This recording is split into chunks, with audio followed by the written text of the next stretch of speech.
What if I were to suggest that you play a key role in the awakening world? And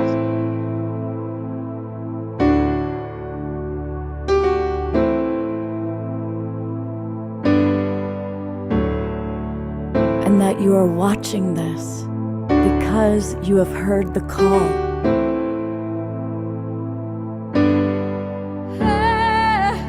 We can start right now by opening our hearts and minds.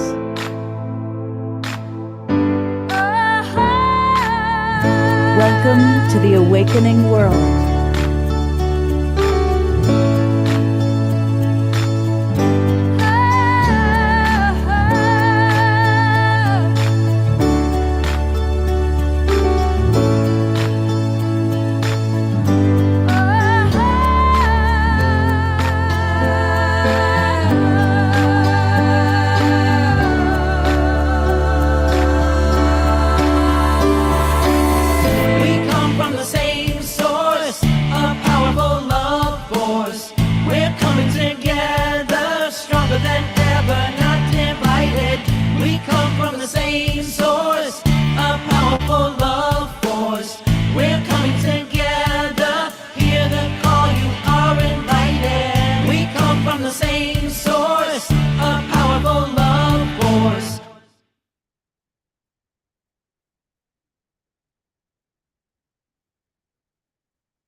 Good evening, everybody. I am Love Coach Scott Katamas, and welcome to the Awakening World. It's our Saturday night edition. And tonight's one of those nights that I'm just almost in awe of the different guests that we have with us. We've got some amazing people with us, and we're going to learn all about a wonderful organization called the VISIONEERS. And we have some really wonderful gifts. Our presenters that are with us tonight I've actually created several special offerings and gifts for us. We are the Global Peace Tribe. So let me show you briefly who's going to be with us tonight. We are highlighting this wonderful couple, Desmond and Jerry. They are the founders of the VISIONEERS, and we're going to learn all about not only their organization, but their brilliant ideas for how to create global change on a massive scale. And I'm really excited that Rianne Eisler is back with us. She was on the show back when it was Saturday Night Alive for the Global Peace Tribe. She's an amazing best-selling author. She wrote The Chalice and the Blade, among other artistic achievements, and it's really one of the great books of our culture. And speaking of books, we've got a man who shepherds so many things, so many wonderful books. The great Kurt Johnson is back with us, and we love Kurt. And Kurt is one of the hardest working people I know. He's the founder of Light and Light Press, Light and Light magazines, and the Convergence series on Voice America. And he's brought with us some of his friends that have written some wonderful new books, and we're going to learn all about them. And that includes, there is one of them. And along those lines, his friend Victoria Friedman is here. And Victoria is a global peace triber. So we're going to hear from her and all about her contribution to these two wonderful new children's books. And Summer Joy Raymer is with us. Now, you know, Summer is amazing. She does 24-hour dance marathons. She's done a few now, which I've participated in, not for 24 hours, but there was one night I had my camera on all night long, and look, and there you were dancing away all night. So anyway, Summer Joy's got some really special things for us tonight, and we're really excited to have you back with us, Summer Joy. Thank you so much. It's Saturday night, which means music, lots of good music, and that always starts with our beautiful house musical artist, the wonderful Omashar, and one of our absolute favorite musical artists is back. Tatiana Speed is with us, and there she is. And Tatiana, it's always so good to have you with us. You are absolutely one of our favorites. And most importantly is our wonderful audience. And I'm going to gallery view, and there are all of our many friends. Eleanor Joy, who will be leading the dance party, Dana Tomasino, Bonnie and Roger, Lennon Leaf, Reverend Jeffrey, Maureen Edwardson. A lot of your Victoria, British Columbia friends are here with us tonight. Maureen, I know you're part of that tribe. And many, many others. The Wild Monk, Jerry Anderson, is with us from the Mystic Monastery, and Ayana, Doug, Susan,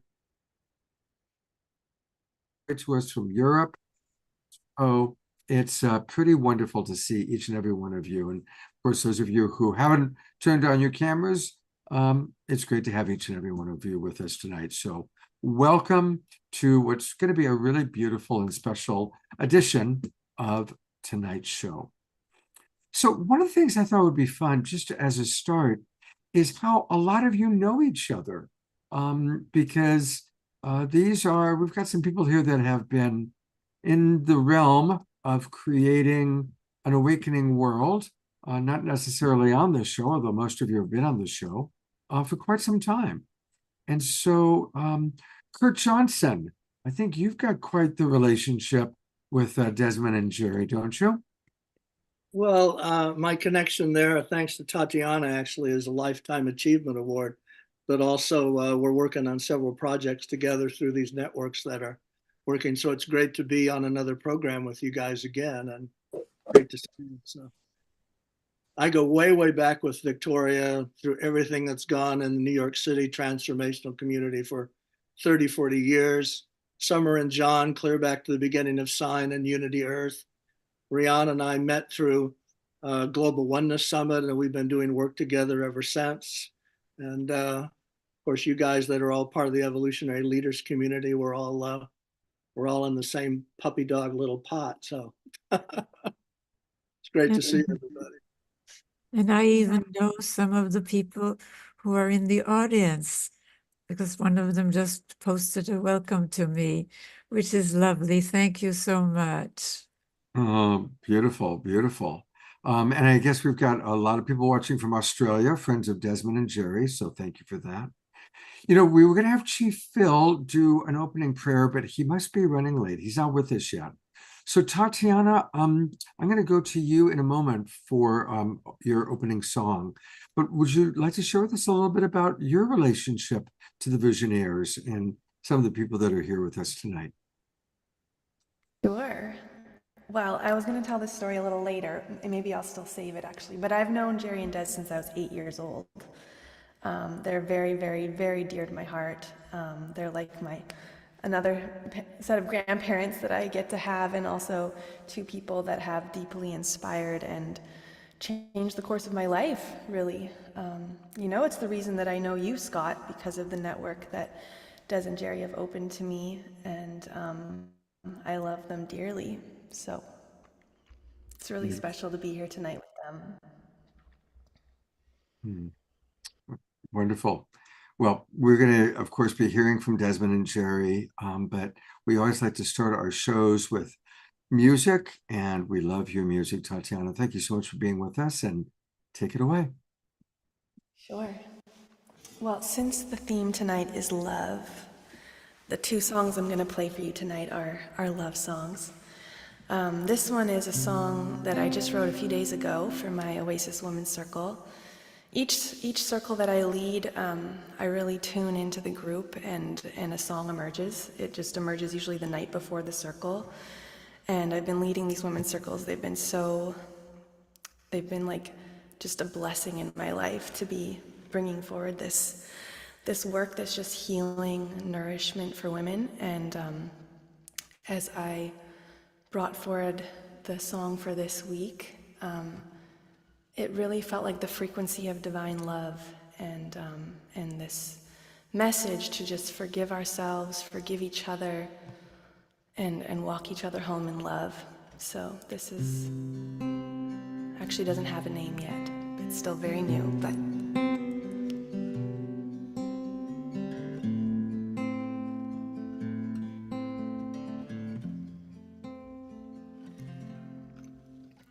I turn towards myself with a rose of forgiveness and a lily of mercy. And gentleness. I turn towards my heart as the altar of redemption. Please remind me how to love. Remind me why I came. All these years, all of the ages, struggling so hard to find my way.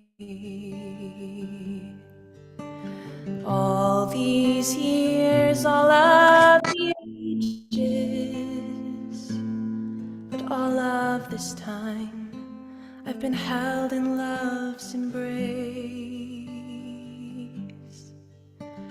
Om Namah Shivaya Shivaya, Om Namah Shivaya Shivaya, Om Namah Shivaya Shivaya, Om Namah Shivaya Shivaya. Let love carry me home. Let love carry me home. Let love carry me. Let love carry me home. I am ready to love. I am ready to give. Open wide my heart and truly live.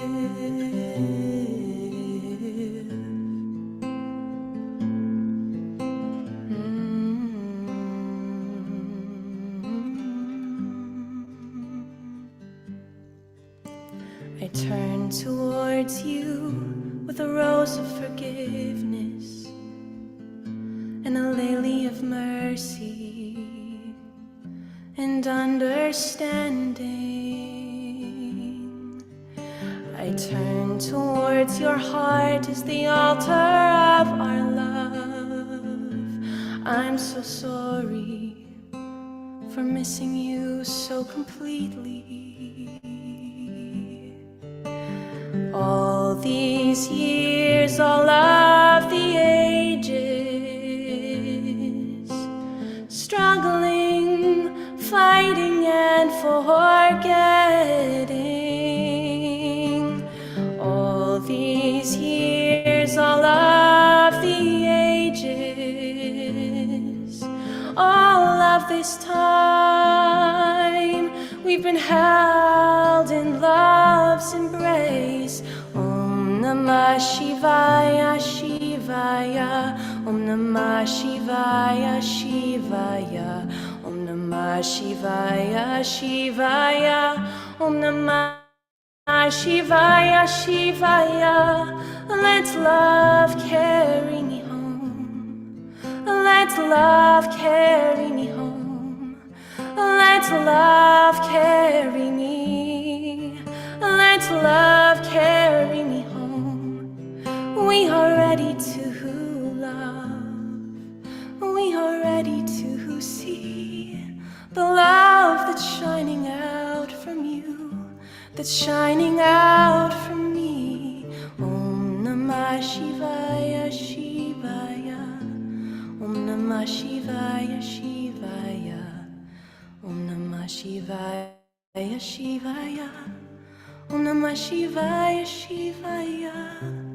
We are so much more than we ever knew. I see it so clearly, I see you. We are so much more than we ever knew.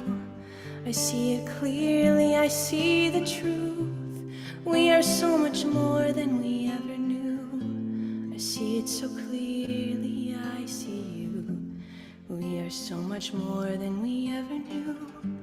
I open my heart to the truth. Love, carry me home. Love, carry me home.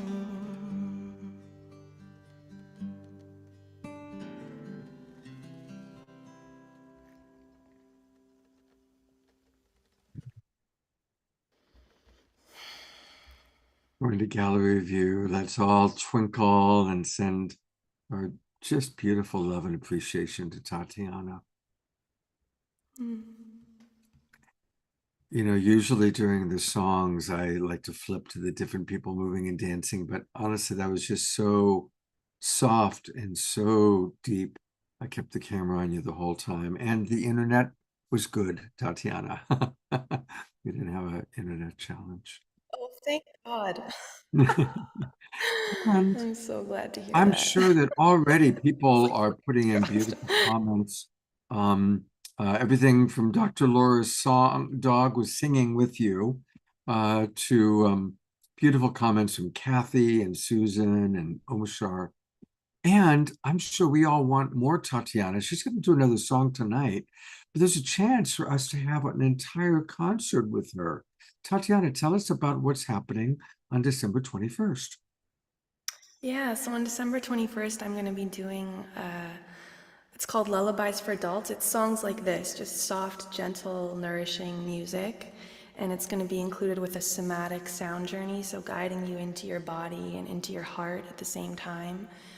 And it's something that I've been creating for a couple months now. It's a really beautiful, nourishing, deep journey into your own soul and body. And it'd be wonderful to have any of you there that would like to come. It's I think it's going to be a really sweet way to share some moments at winter solstice and really honor this time of year as well. Winter solstice feels very like a very important moment to reset, to recalibrate, to rest, to be with ourselves, and to journey into love. Because when I attune to the frequency of this time, I really do feel this transmission of love that's just like washing underneath everything. So I was so happy to hear the topic for tonight, because it's like definitely the topic close to my heart right now.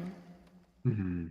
And I'm delighted that it's going to be in the morning. When I first saw that it was on the 21st, I've got plans that evening, but it's in the morning. So I am right now, even as we're speaking, I'm buying my ticket. Yay! That's awesome. So I'll definitely be there. And I hope a lot of my Global Peace Tribers will join me. And again, that's December 21st. And for those of you that are watching on Facebook, I'll post it in the next few minutes on my Facebook page. I'll go ahead and buy my ticket, post it on Facebook, and then you'll be able to find the Eventbrite link where you can join us. And let's all have our Global Peace Tribe gathering on December 21st for the solstice. Yeah. Thank you so much. That's going to be wonderful, Tatiana. Thank you, everyone. Well, while she was playing, I did see our beautiful beloved brother, Chief Phil Lane, come in. Hello, Brother Phil. Hello, hello. And I have to say, wow, that was just absolutely, I'll tell you, that just took me to the inmost chambers of my soul. Om Namah Shivaya. You know, the first time I experienced that was in 1982. And it's very, very, really something, Tatiana, that we have almost a parallel song in the Dakota language given to us by the White Buffalo Cattlemen. And where that says on one hand the oneness, it also, within it, from my understanding of Sanskrit, earth, water, air, fire, and space. So Om Namah Shivaya, Om Namah Shivaya. Those four sounds are earth, air, water, fire, nothingness. So it's just beautiful, beautiful, beautiful. Thank you for touching my heart, and I'm sure everybody that's heard you what you had to say. Thank you so much.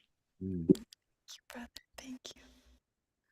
And Brother Phil, I know you're doing double duty tonight. You are enlightening our way together, and you are coming straight from that event into tonight's Zoom room.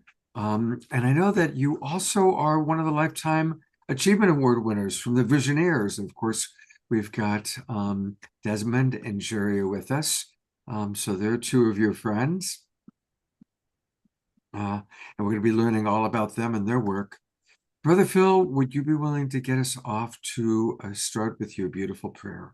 I sure will. And I'll tell you, Om Namah Shivaya already got me going. So what I'd Great. like to do is I'm going to share a couple of verses of the song that parallels Om Namah Shivaya.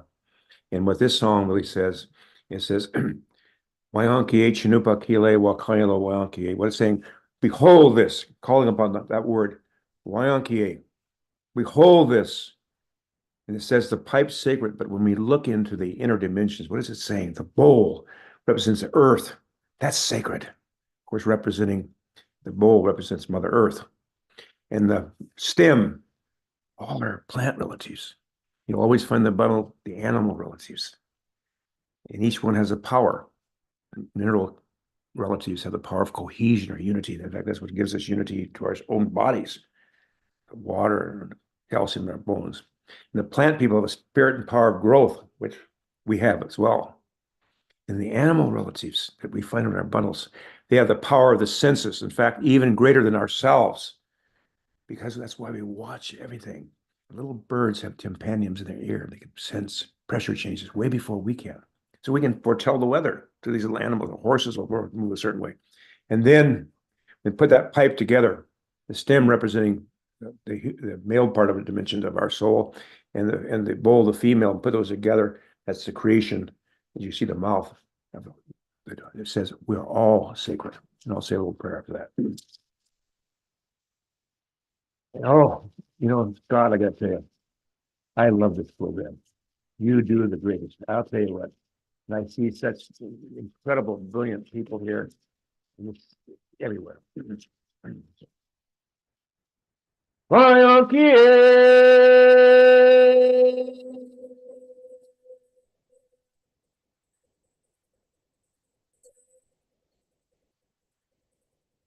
Wayankiye, Wayankiye, Wayankiye, Ganupatile, Wakayelo, Wayankiye, Wayankiye,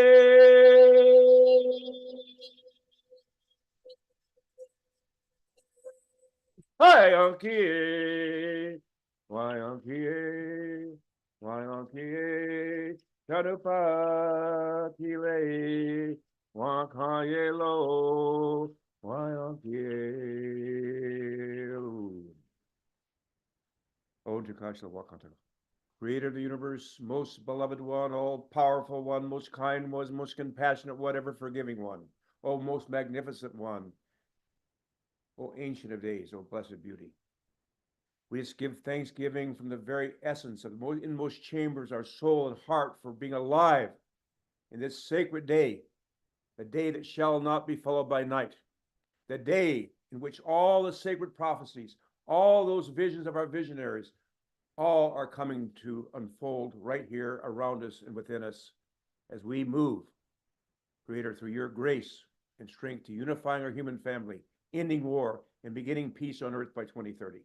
We give thanksgiving to all the tribes and nations of the east, from where comes the red sunrise. They come together in unity and harmony. The south, from where comes new life, they may come together in unity and harmony. The west, from where comes thunder, lightning, and rain, all those beloved relatives might come together in unity and harmony. The north, from where comes the cleansing white snow that purifies our hearts and minds, we might be free and dissevered and detached from all except your holy power. And we give thanksgiving for all those masculine spiritual qualities that reside within every soul.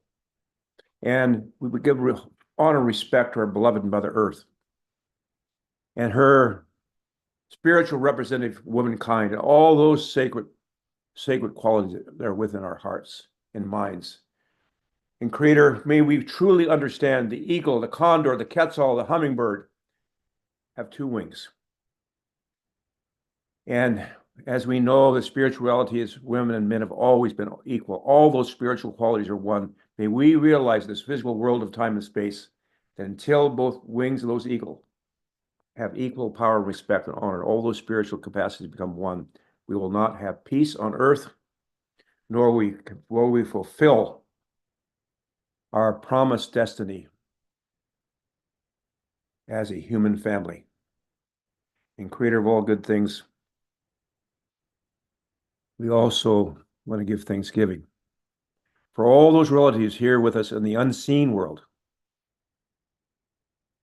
And know that we live in a universe, a cosmos, just in the physical sense, that goes and demonstrates the infinity of our soul, of who we are, where we know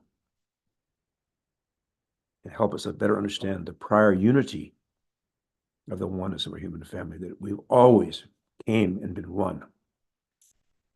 Oh my God, unite the hearts of thy servants and reveal unto them thy great purpose.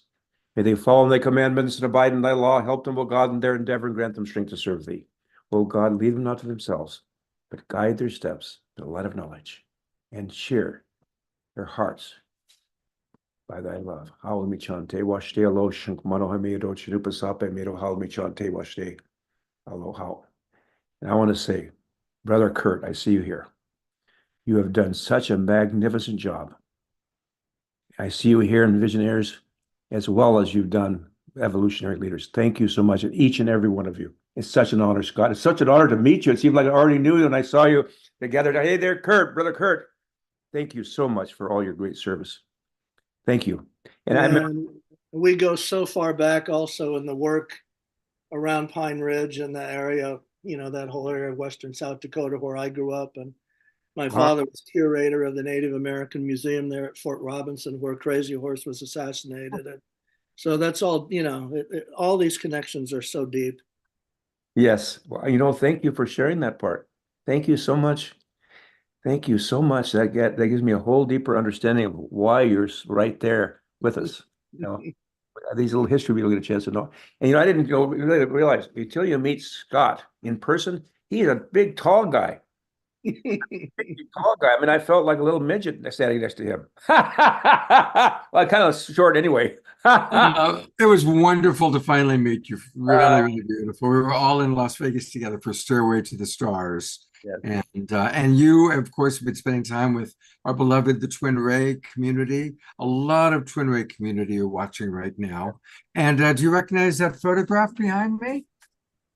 Oh yes, that's the eighth fire. It was ignited in Hidalgo, Mexico, where we did actually fulfill that prophecy. We had all members representing our human family were there, and out of that fire emerged like a phoenix from the ashes, or some people saw it as a condor, an eagle, whatever. Wow, yes, that was it. I love this photo, and I actually use it as my background quite a bit. I mean, to me, it's absolutely a phoenix rising from the fire, and it's such an important message for our time, Phil, because we are counting on people like yourselves, people watching the show, the people that we're honoring tonight, to lead the way into the new paradigm, because we are watching the old unsustainable world collapse into the fire, and from that comes the new paradigm, the new world that you and our others that we are honoring tonight are helping to usher into this world. Yes, thank you, my brother. There's one more friend of yours that's here tonight, and that is Summer Joy Raymer. Oh, Hi, Brother Phil. how you doing? Oh. I'm good. I'm enlightening our way together. What are you doing this week? Oh, I'm trying to lighten my way together too. With your beloved husband, I just we got done with him beautifully guiding us through that whole process, and it's just big magnificent. Now, when are you going to do your 24-hour dance? That is actually December 21st, the same day that Tatiana is doing a lullaby. I'm going to be dancing for 24 hours. And yeah, we're all where we need to be. Exactly. Well, I don't know if I'll do this 24 A hours. beautiful collaboration that just is, Yes. And speaking of collaboration, Summer Joy is going to lead tonight's meditation, Phil. Beautiful. Yeah. And we're going to go into that meditation now, but then right after the meditation, Phil, is when I'd like for you to share a little bit with the audience about your book. So we'll talk a little bit about your book, but we always have to do our meditation at 6:30. I want to welcome the Twin Ray community that's joining us right now, and take it away, beloved Summer Joy. Well, it's really special to be here with Chief Phil and with so many of you. I'm in awe really to be here tonight. And I have been participating and been supporting Enlightening Our Way Together that started yesterday. Today's the second day, and I dedicate my meditation tonight to a very dear sister as well to Chief Phil, is Ejna Flory, who shared earlier today one of the sessions. I think I saw you there, Scott, actually, maybe not, about the Divine Mother. Antoinette Roots-Dato is a part of that panel. And it was an amazing experience, but I want to dedicate my meditation to a vision that Ejna shared of. And so, and she is a Lakota elder and a very dear friend of my husband and I's. We've had her in our home many times in deep medicine ceremony. So I just want to send my love to her and to the beautiful indigenous people all over the world right now. So if everyone could just bring your hands to your heart. And I'm looking at myself. I really want to look at all of you as I get settled in. Just recognize that here, as we connect into our hearts, that we're connecting into a collective heart. So just breathing that awareness in and how our hearts are connected in one. And just bringing your awareness to your feet. Maybe just start to circle your ankles a little bit as our whole bodies are here in this space together. And just breathing in, breathing out. Shoulders, circling your shoulders. And bring our awareness to the whole planet, the heart of the whole Mother Gaia. And just feel how you are connected to the heart of all the hearts all over this world at this moment.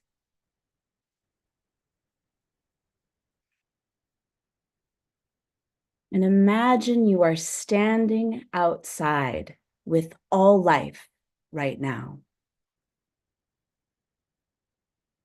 And just begin to look up above and imagine that there are these sort of whimsical, puffy clouds right above your head and right above every single human's head right now. If it's at night or during the day, these same clouds are coming in. And there's this beautiful rain that begins to fall on all of our faces. And this rain is a very special rain. It is a cleansing, purifying rain to all life. And however you connect to the rain, maybe you lift your hands up from your heart and just feel the rain begin to just glisten and land on your face, your palms, and any thoughts, any feelings that have been challenging for you, that are challenging in different places in the world. May we all feel this cleansing, sacred rain pour down over all life. Imagine all of us connected to this same rain and feeling it coming down into our heart and just cleansing all the way down our bodies, feeling this embodiment of connection to the earth and to every single being being cleansed and cleared and rejuvenated of all pain, all sorrow and challenges being cleansed all the way down to our feet. And this rain is also cleansing and clearing our dear Mother Earth. And just feel that rain soak down into the soil beneath your feet, down through the earth. Any pain points on the earth, this rain is coming in and absorbing all the way down into the core of the earth. And as you look back up, the clouds have cleared, and there are these doves, these peace doves that are now flying in the clear sky or the clear night sky, seeing the stars. But there's these beautiful, they're glowing at night and they're bright white, and they're just sending in their prophetic, peaceful wings wherever they need to be, soaring above you, soaring above all of your communities and families. Peace, peace. And they're sprinkling from their wings these flower petals coming down to nourish your joy, your hope and faith, the love, the rejuvenation of why we are all here on this earth right now.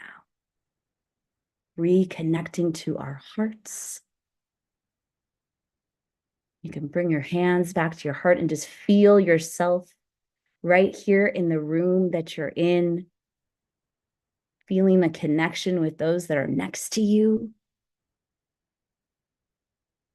You might want to just begin to open your eyes to this love, to this peace, to this trust that you are here for very, very profound reasons.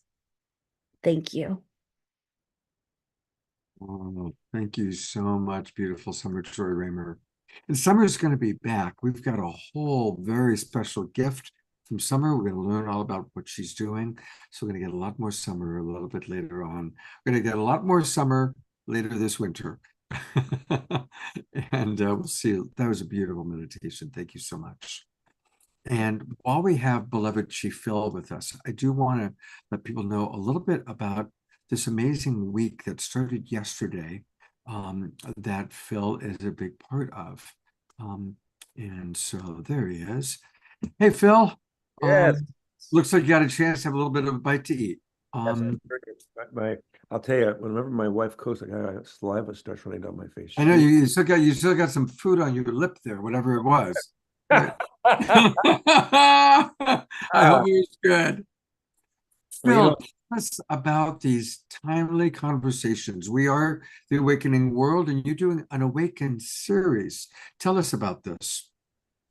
Well, I was very inspired by Uncle William Commanda and Eddie Benton, who shared the Anishinaabe prophecies of the 7 fires, the 8th fire, particularly the 7th, 8th fire, in which they talk about this time we're going to come to where we're going to really come together as a human family. And we're going to emerge from this incredible birthing process we're going through now to a whole new global civilization, to a whole new relationship, to when we truly realize we're one human family, all indigenous to Mother Earth, that every cell of our body has iron in it, which was created in supernovas. We're also children of the stars together, as well as a beautiful, beautiful, very small tablet of 7 candles that was shared by Abdu'l-Baha back in 1906 in Haifa, Israel. And those two, you might say from east and west, really stirred something in my soul. And, I've had these issues with my earth suit in terms of my legs and my hips and so forth. So instead of being able to go here and there, I had to stop. Sometimes the creator says, stop. So I put my energy and say, okay, what what are those steps we need to take towards world peace, beginning with the unity in the political realm, political unity. And today we talked about unity of thought in the taking global action. And tomorrow we're going to talk about becoming the unity of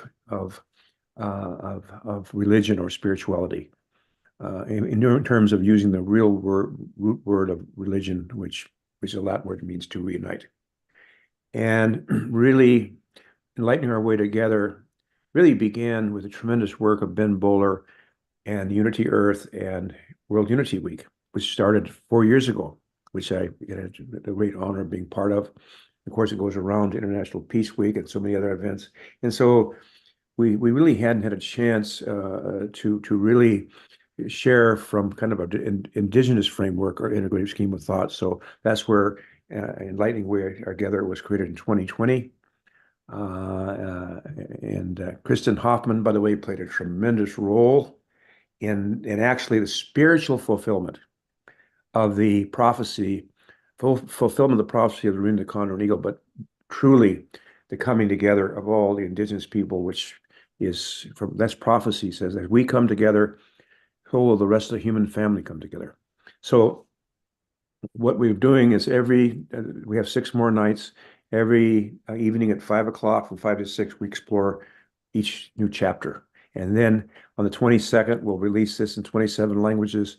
It's being released as an entire Enlightening Way Together without any cost to it, because we want to share. The most thing is all this wisdom comes from many people.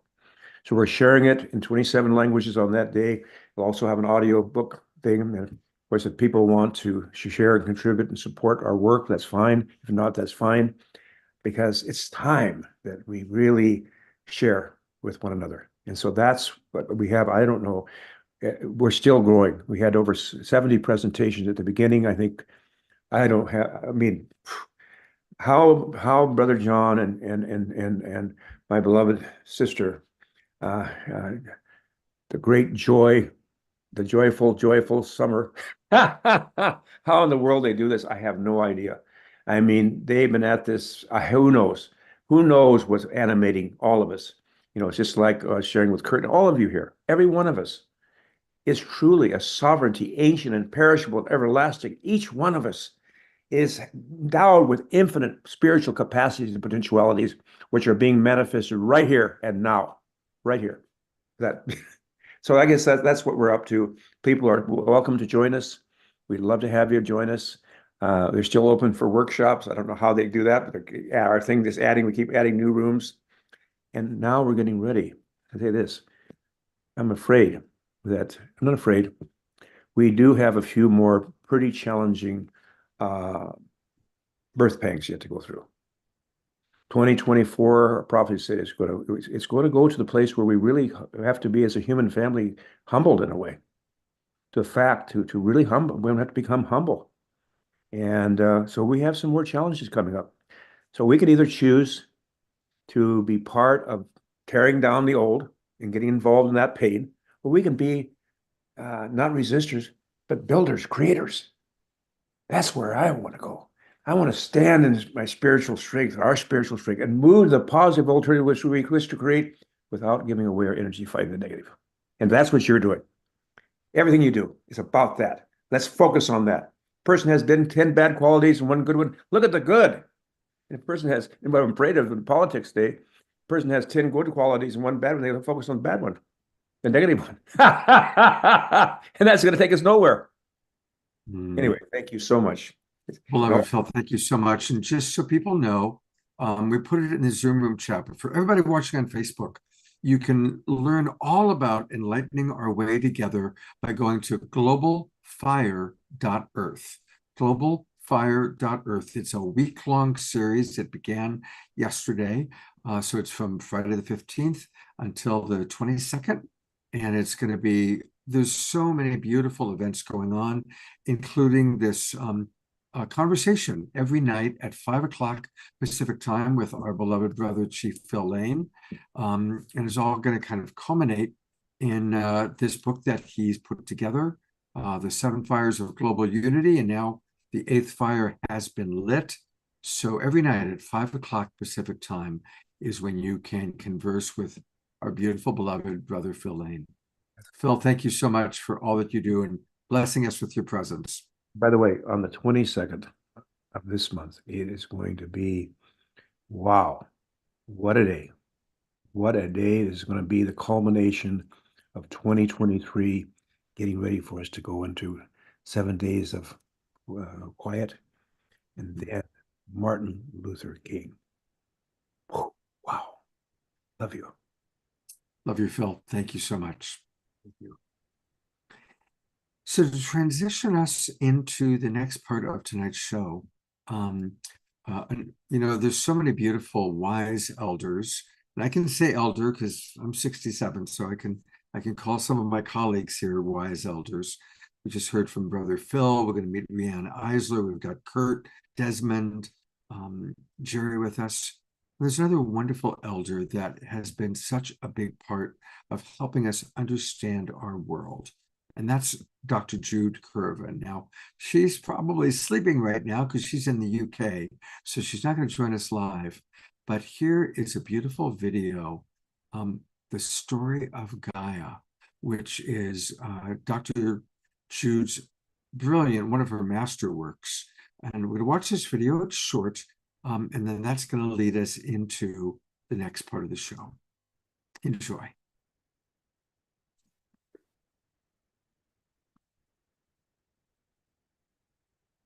Everything breathes. People breathe. Plants breathe. Planets breathe. Our whole universe breathes. It began to breathe nearly 14 billion years ago. Instead of a big bang, it began as the first moment of an ongoing big breath. Like a baby, it was born as simple as possible, but no simpler, to be able to grow and vitally to evolve. From hydrogen to stars, and eventually to planets and plants and people. The hydrogen in the water of our bodies and in the waters of our planetary home Gaia is only a few minutes younger than our universe. All else that makes up us and Gaia was created in stars billions of years ago. Our story is the story of our universe. Yet, what really is the reality of our universe? And who really are we? Scientific breakthroughs are discovering that our entire universe exists and evolves as a unified entity, with everything related to everything else. Despite its appearance of solidity, reality is really ephemeral.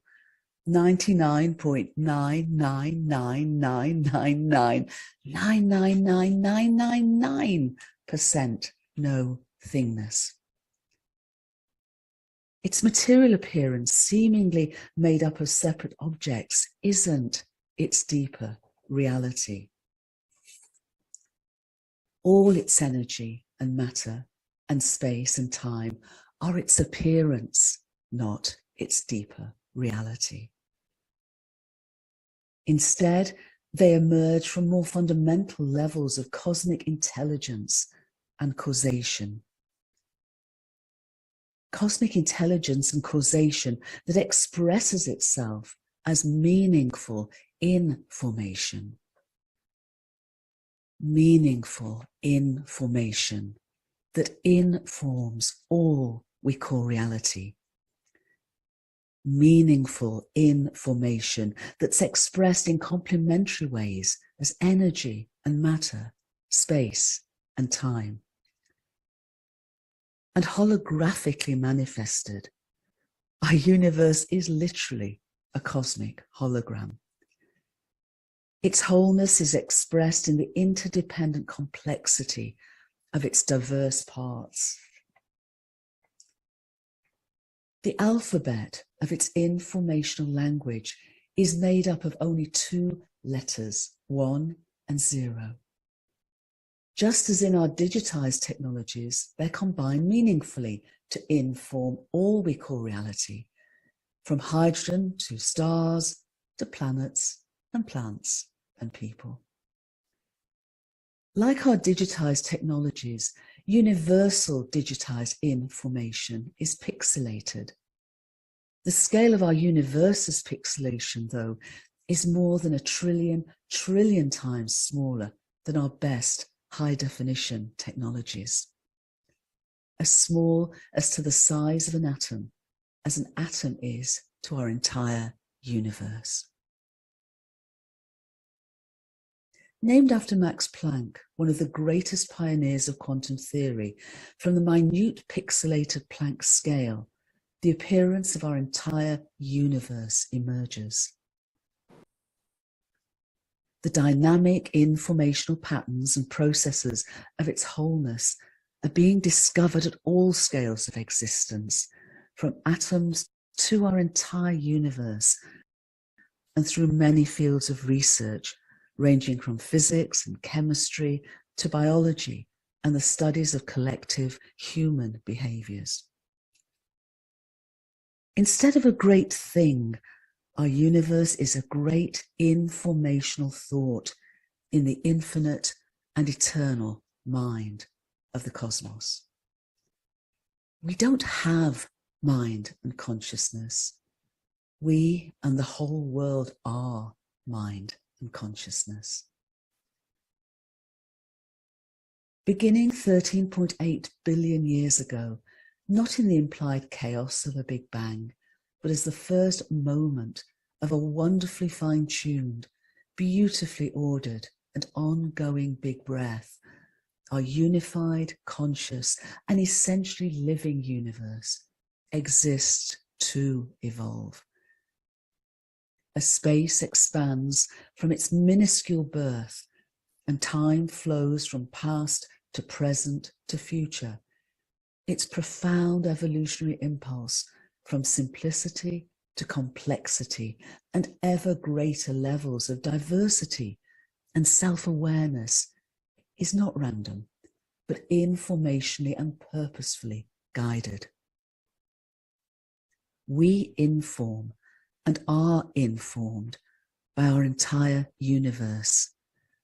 We are its microcosmic co-creators. We are family members of its vast communities of life. This is who we really are. Our planetary home Gaia has evolved for 4.5 billion years. Over all this time, collaborative and co-evolutionary partnerships have continued to evolve on a planetary scale. Scientific breakthroughs are revealing we are self-aware beings belonging to an evolutionary and conscious universe and an evolutionary and conscious planetary home. The new science of this emerging whole worldview is a science of love, of interconnectedness, of interdependence, and of interbeing.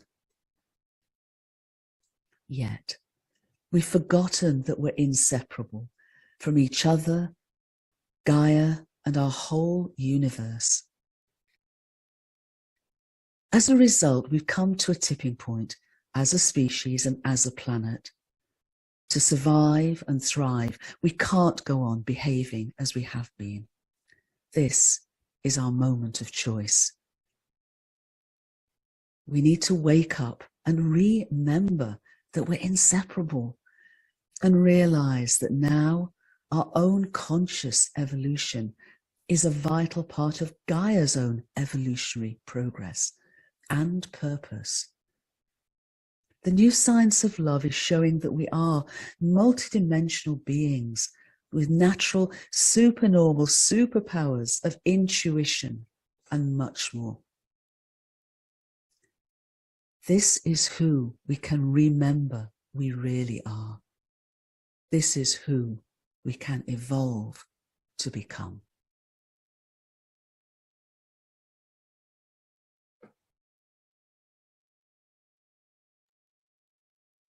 Beautiful. Absolutely beautiful. And Jude is such an inspiration.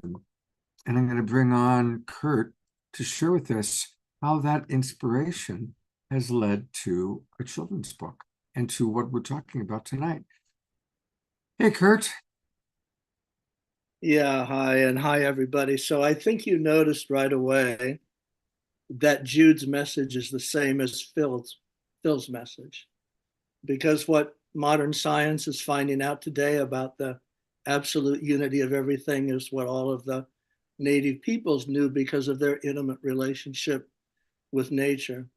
And of course, it affects all of us because it's that unitive vision, unitive consciousness, which was the nature of Joy's meditation, Summer Joy's, is what drives the transformational movement of which we're all a part. Transformational movement of which we're all a part is trying to get this globe of ours to a cosmopolitan civilization that lives in the heart and works for all.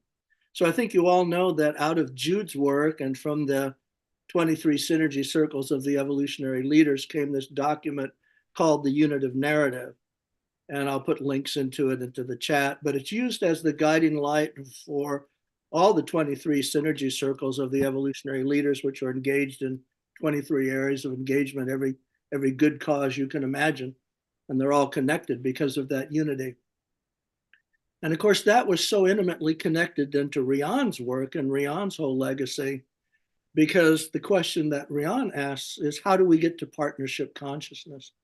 If we're actually living in a universe that is one and an interconnected superorganism that is one, it certainly doesn't mean the dominance hierarchies that are duking it out right now in Russia and the Ukraine are duking it out in the Middle East. It actually is about partnership consciousness, and that's what Rian's been the champion of. So cutting to the chase, we ask the question then, how is this story told for children? How is this story of the one brightness, of the oneness of everything told for children? And how we get out of dominance hierarchies into partnership consciousness, busting that fog, which you'll see is the name of the second book.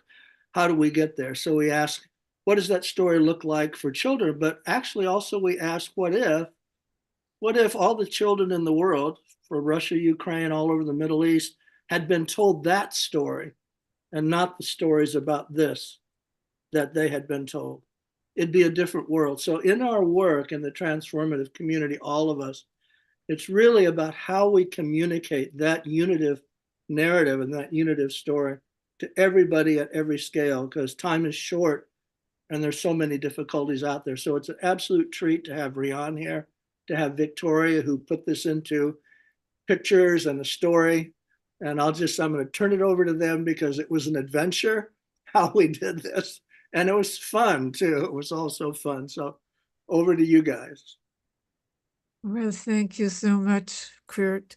As always, you are connecting us. And that's really what my work has been, connecting the dots about the partnership or the domination configuration.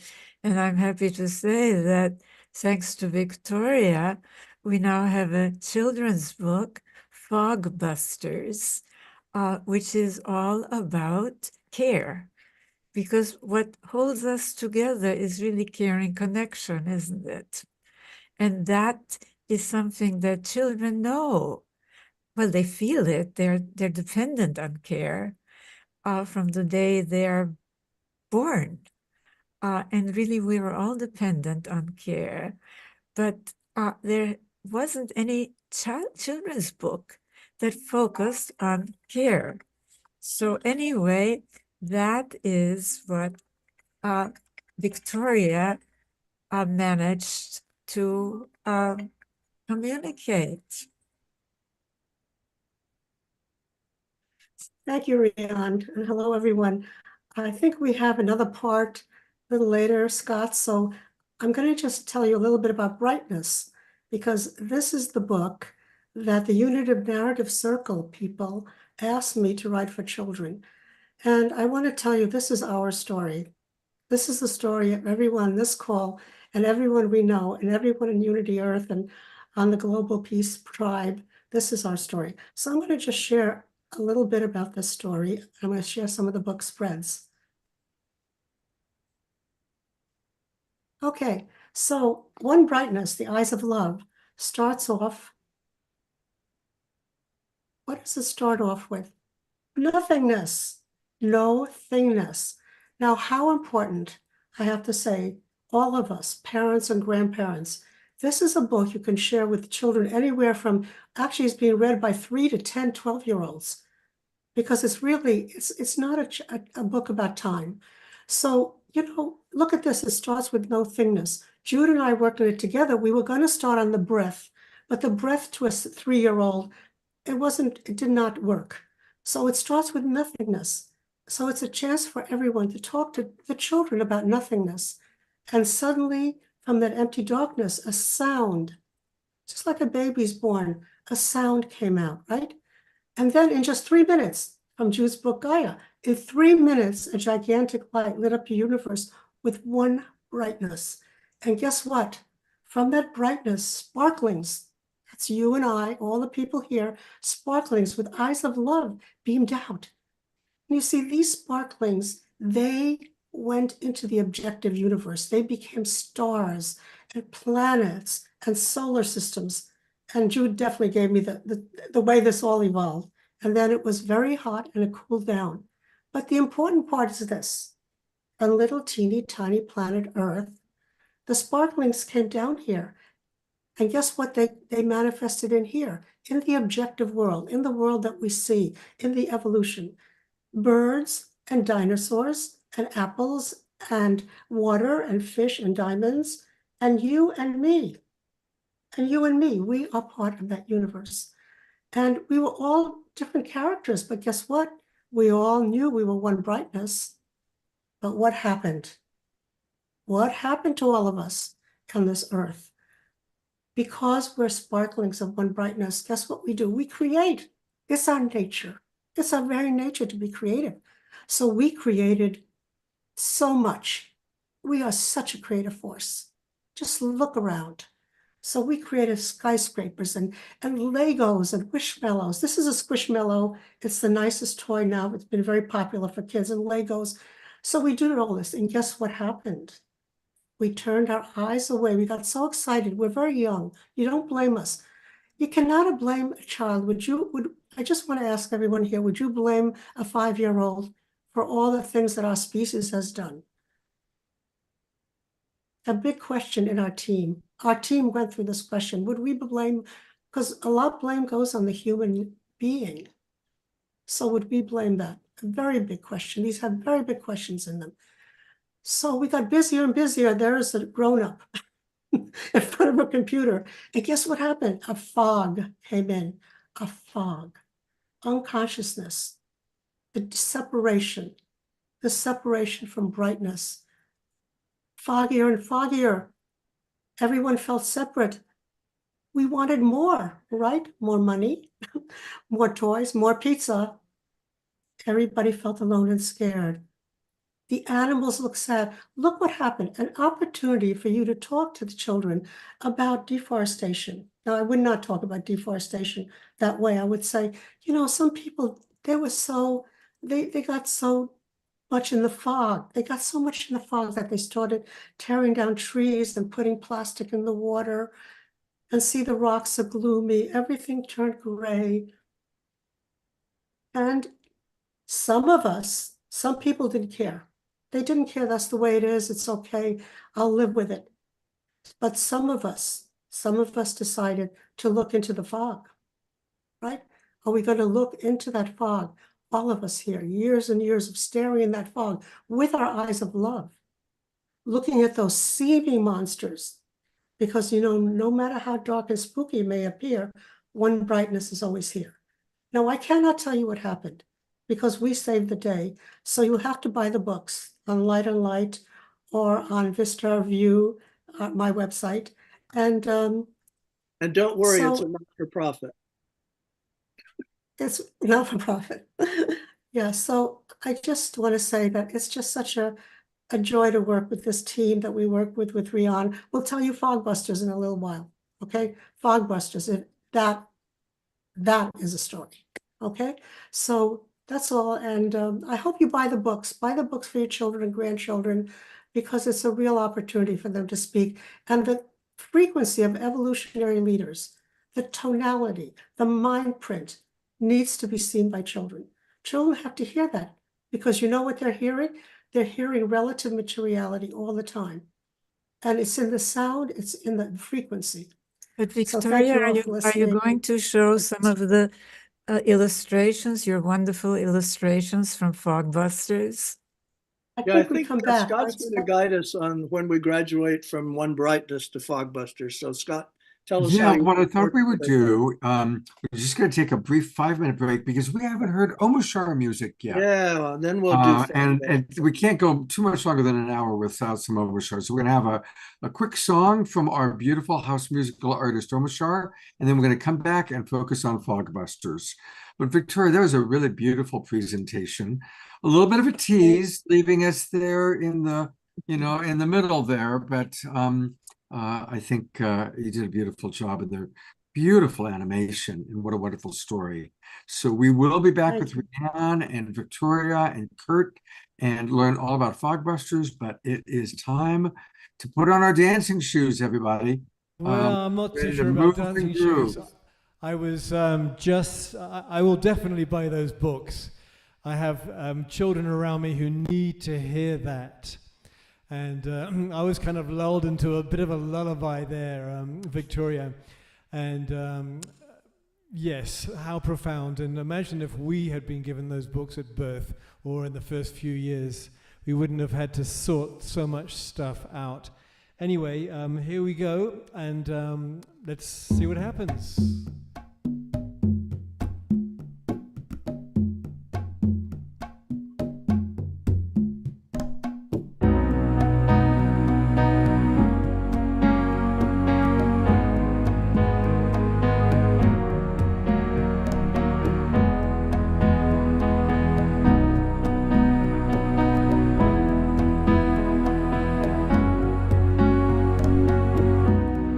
Hope springs eternal in this heart of mine, learning surrender, learning to fly, knowing you're with me, my invisible friend, loving me onwards, calling me out of myself. Here I go again, trusting in life. All of the tears I've cried, clearing the way. All that's been said and done is turning to dust. And now that I'm here again, I will sing praises to the maker of my life.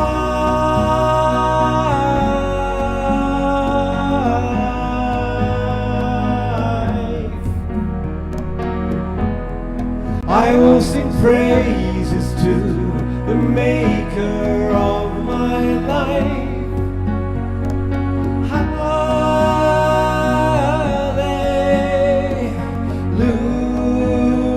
Hallelujah.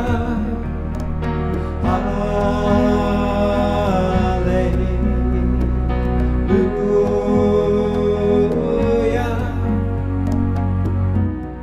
Knowing you love me and that we're divine, my heart is open, my heart is thine. I give my life to you, Your hands in this world, open and flowing, calling me out of myself. Here I go again, trusting in life. All of the tears I've cried, clearing the way. All that's been said and done is turning to dust. And now that I'm here again, I will sing praises to the maker of my life.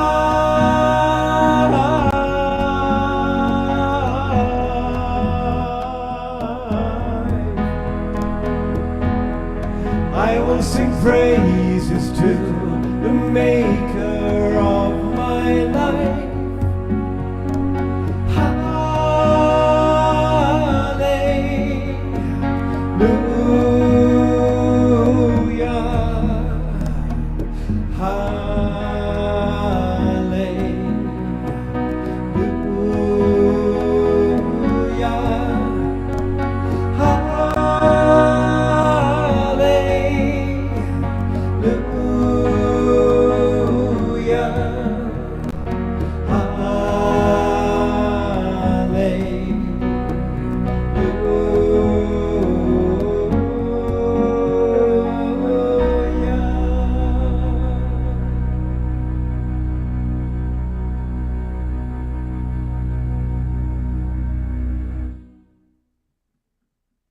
Oh, that was beautiful. Absolutely beautiful. Look at everybody moving and dancing. Scott, this tonight is so touching, and that we've brought the child in with the new books. It's just it's the whole spectrum right here with us, and I think we're all feeling it. I like what Diara wrote. She wrote, "We are all so cute." It's so true. I agree. It's really wonderful to see everybody dancing. Tatiana's mother, by the way, was one of the people dancing away there. That was, yeah, I saw that. There's Laurie. Yeah, Laurie. That's Tatiana's mother. Who's a beautiful, amazing piano player. Amazing. Yes, I've heard some of her pieces and seen some of her work. It's phenomenal. Yeah. Hey, speaking of phenomenal work, I want to remind everybody that you can get all things Omashar at his website, and his website is his name, omashar.com. And of course, he's on the Global Peace Tribe with all the shows that we do. But what we really want to do is we want to go to Bandcamp. And Bandcamp is where you buy his albums, gets the best royalties, and we all want to support our beautiful beloved brother Omashar. So thank you. And no need to fear, Kiki Willett is now here. So welcome to Global Peace Tribe. We've been waiting for you. Oh, Kiki is one of our favorites. You were a wonderful transition to Fogbusters, because it is about joy and about love, as is so much of this work that we're all doing together. And tell us more about Fogbusters. What was your inspiration for this, Rianne? Well, I think many of you are acquainted with my work, The Chalice and the Blade, and my latest book, fast forward over many other books, on Nurturing Our Humanity, which came out with Oxford University Press in 2019. And my work is about a new paradigm, about leaving behind really all of these very fragmenting categories like right, left, religious, secular, Eastern, Western, Northern, Southern, which fragment our consciousness, marginalize or just ignore the majority of humanity, women and children, devalue care. Where is care in all of these old categories, which we inherited from more rigid domination times? So I have proposed 4 cornerstones that we have to work on. And this book, Fogbusters, in a sense, follows that. But its major theme is the importance of care. And if you want to learn more about my work, you can find out and about my books, my many books, you can go to centerforpartnership.org.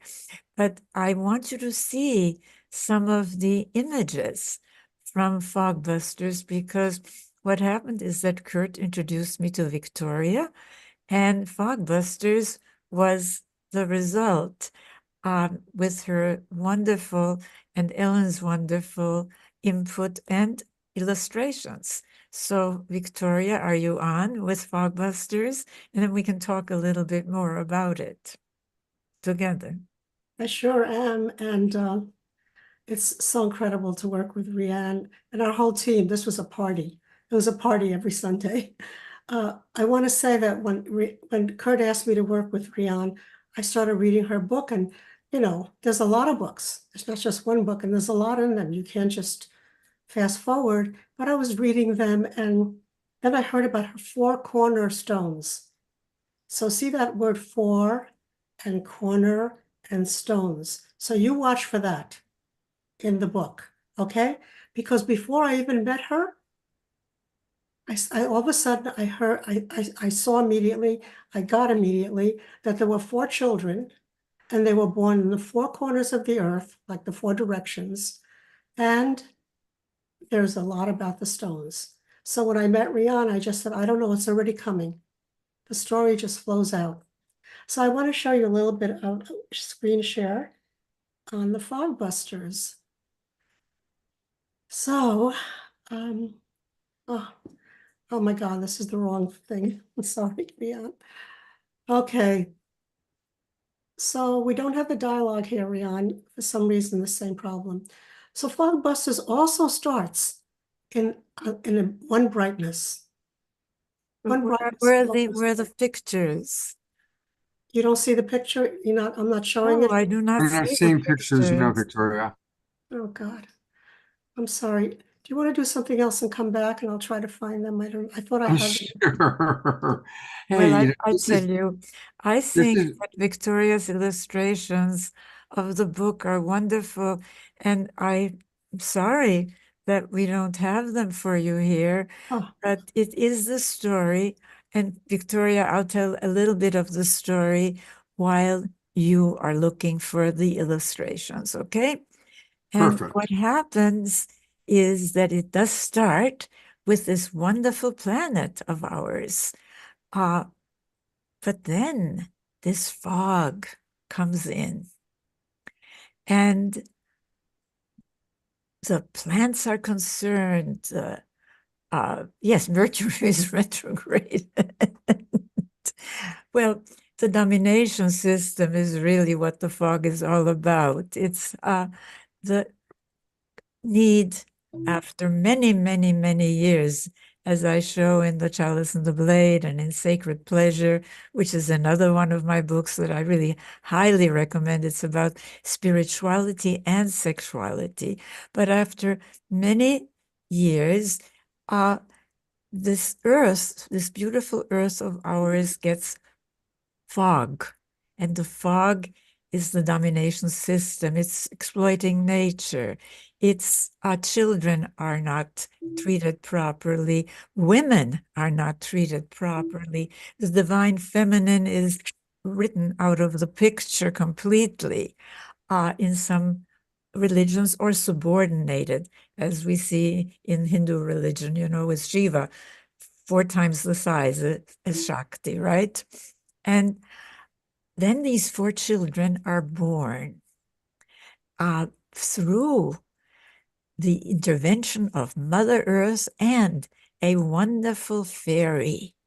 Yes, a wonderful tree fairy that brings these children to a beautiful, and these children are from the 4 corners of the earth, and one is from San Francisco, an African-American child, a girl.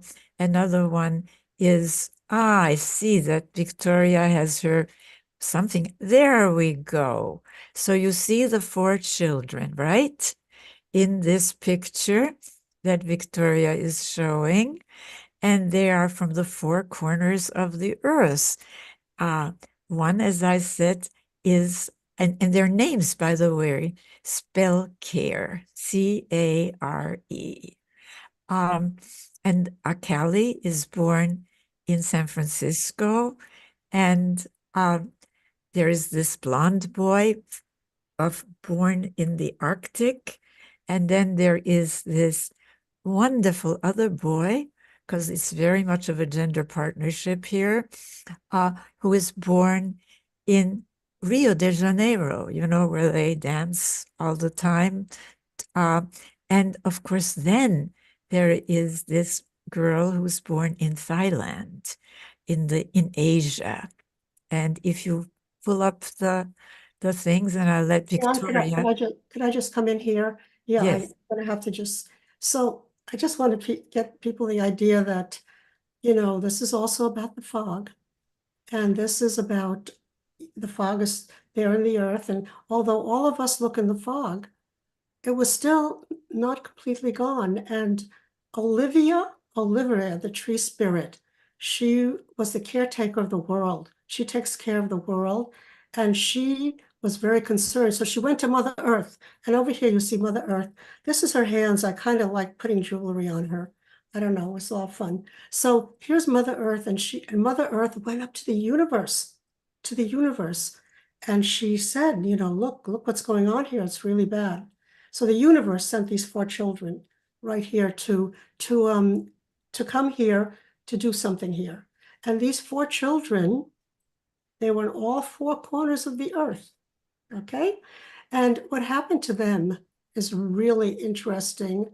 What happened to them is that, let's see, well, that the tree fairy whispered in their parents' ears, there she is, that they should take a trip to the land of the temples in Asia, which happened to be the place that one of the children lived in.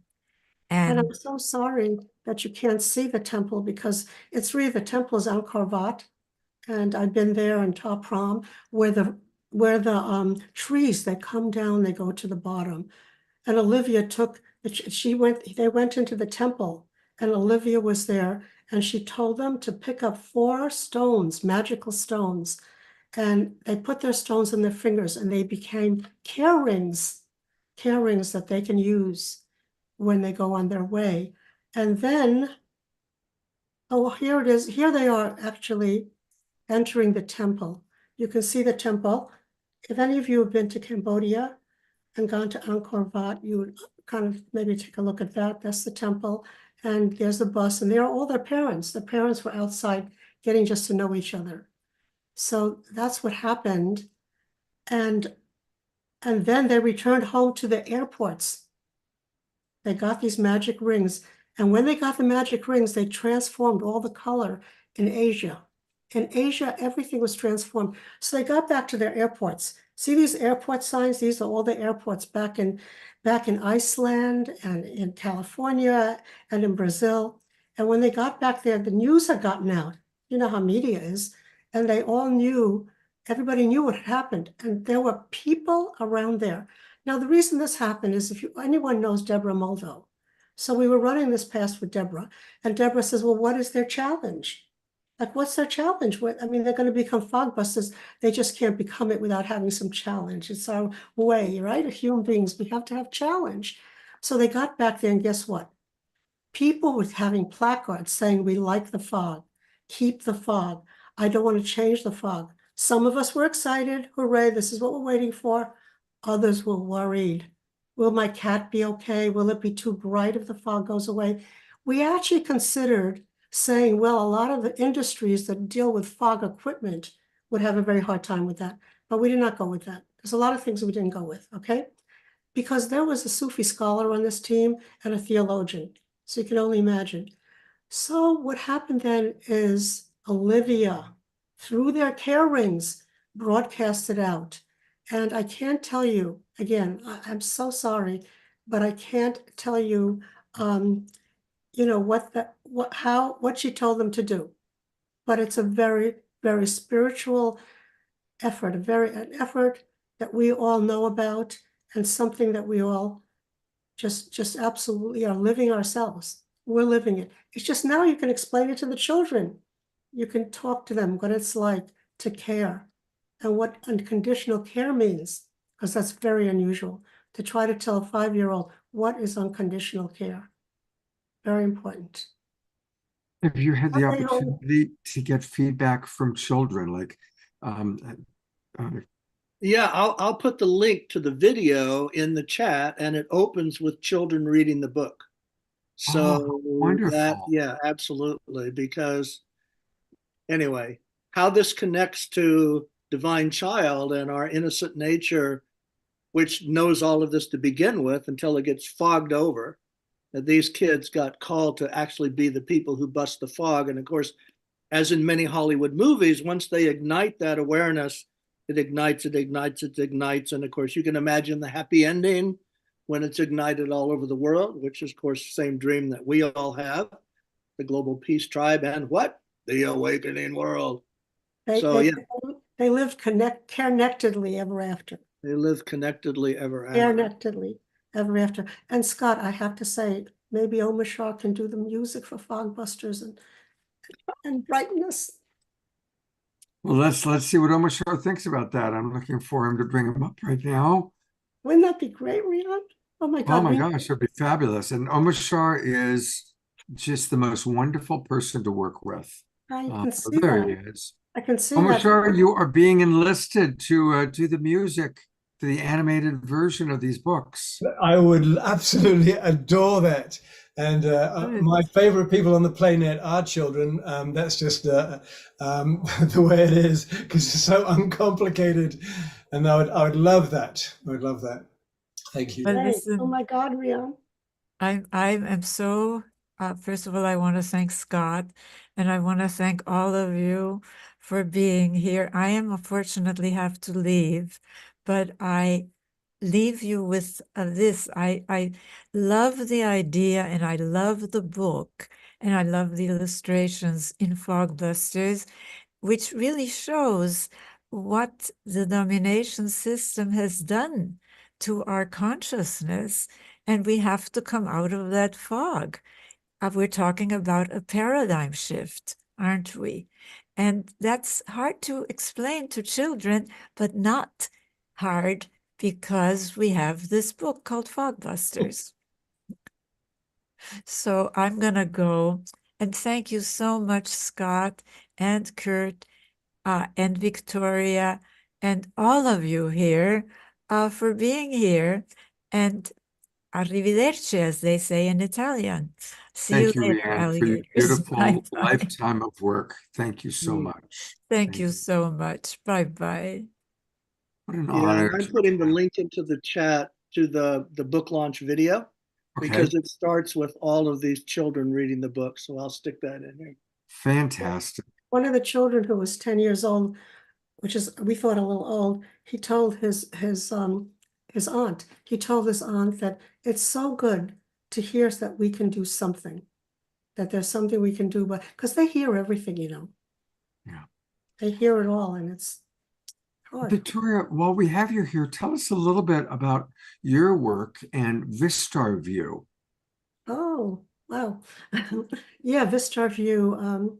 My husband and I, Ron, have been involved in spirituality for 40 years. And for about 18 years of those 40 years, we did evolutionary circles for self-realization, for co-creation, for spontaneous creativity.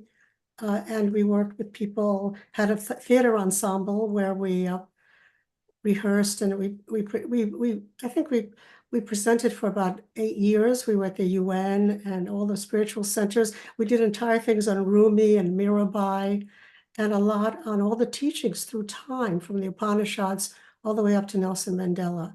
So we had quite an incredible experience, and the book is coming out about it in 2024 with wonderful light on light. And King Kurt is called King Kurt in our team because Kurt is king of all the wild things. If anybody ever read the book, King is Kurt he's seriously king of all the wild things. Jude is the voice of one brightness, and Rihanna is the oracle, and I'm seriously the fairy queen, Tori. Yeah, and Olivia is Olivia Hanson, who you know, this dear, wonderful woman from the Evolutionary Leaders. And we're actually going to be starting a children's book department with a bunch of people who decided that would really be fun to do. And so the real Olivia is stepping in to help us with that. So we're off to another adventure. So anyway. Fantastic. Thank you, sir. And Summer Joy is bringing up, I'm going to bring you up, Summer. Summer says she's a big fan of this book. You've got all the Brightness books, and here they are. You can find the Brightness books also on Vista Review.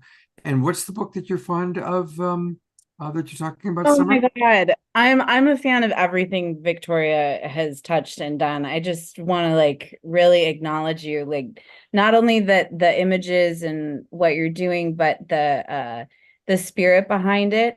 And Florissa the Fish, actually, we did a beautiful collaboration together honoring Florissa the Fish, where we had during World Unity Week, she shared this book, Florissa the Fish, so beautiful. And the whole focus was to gift to youth in Ukraine. And we had it translated. She spoke in English, and then Svetlana school in Ukraine, and she had been displaced from a lot of her students, but we were able to do a live experience and actually gift that back to the programs at the oh gosh, my brain. House of Hope.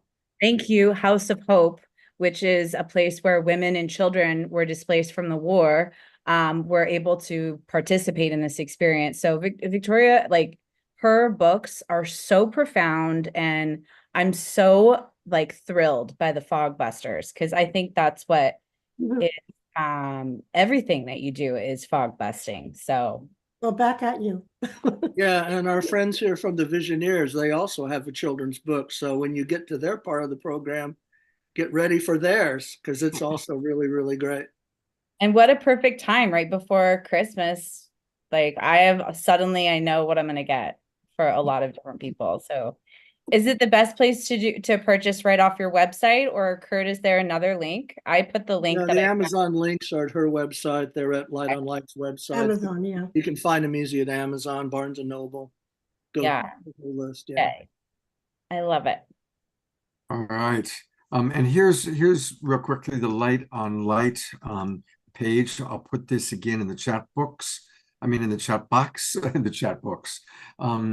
And that's where right up at the very top of this page is where you can learn all about these new books, Fogbusters and One Brightness, that we've been talking about tonight. And, you know, really we use the awakening world to give homeopathic dosages of the medicine of our presenters. And really want to encourage everybody watching on Facebook, all the people watching through the sine wave, and of course, our beloved friends in the Zoom room.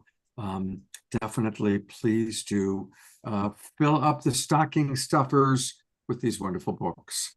Victoria, beautiful work, absolutely beautiful. It's really wonderful to get a chance to see your artistry and of course the incredible love. And Kurt, you are the hardest working man I know, so thank you for everything that you do. And I know that you'll be back on this show soon with other compadres and colleagues of yours doing wonderful things.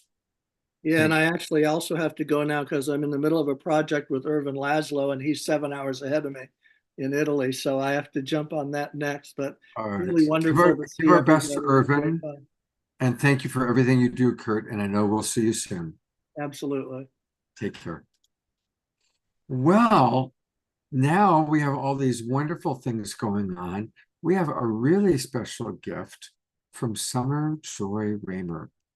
So Summer, share with our Global Peace Tribe what you're up to. People have already asked, how could they dance with you this year? So I know I'm going to tune in. So tell us about your dance, and then I know you've got a couple of special offerings for us. Yeah, well, this has just been such a joyful night. I get on a lot of reasons why I'm here tonight. And I'm kind of touched by what the meditation that I shared about the clouds. I've just been like kind of blown away of how things continue to evolve and like are so connected here tonight, as I kind of felt that fog and the rain, and that there was this clearing of the fog. So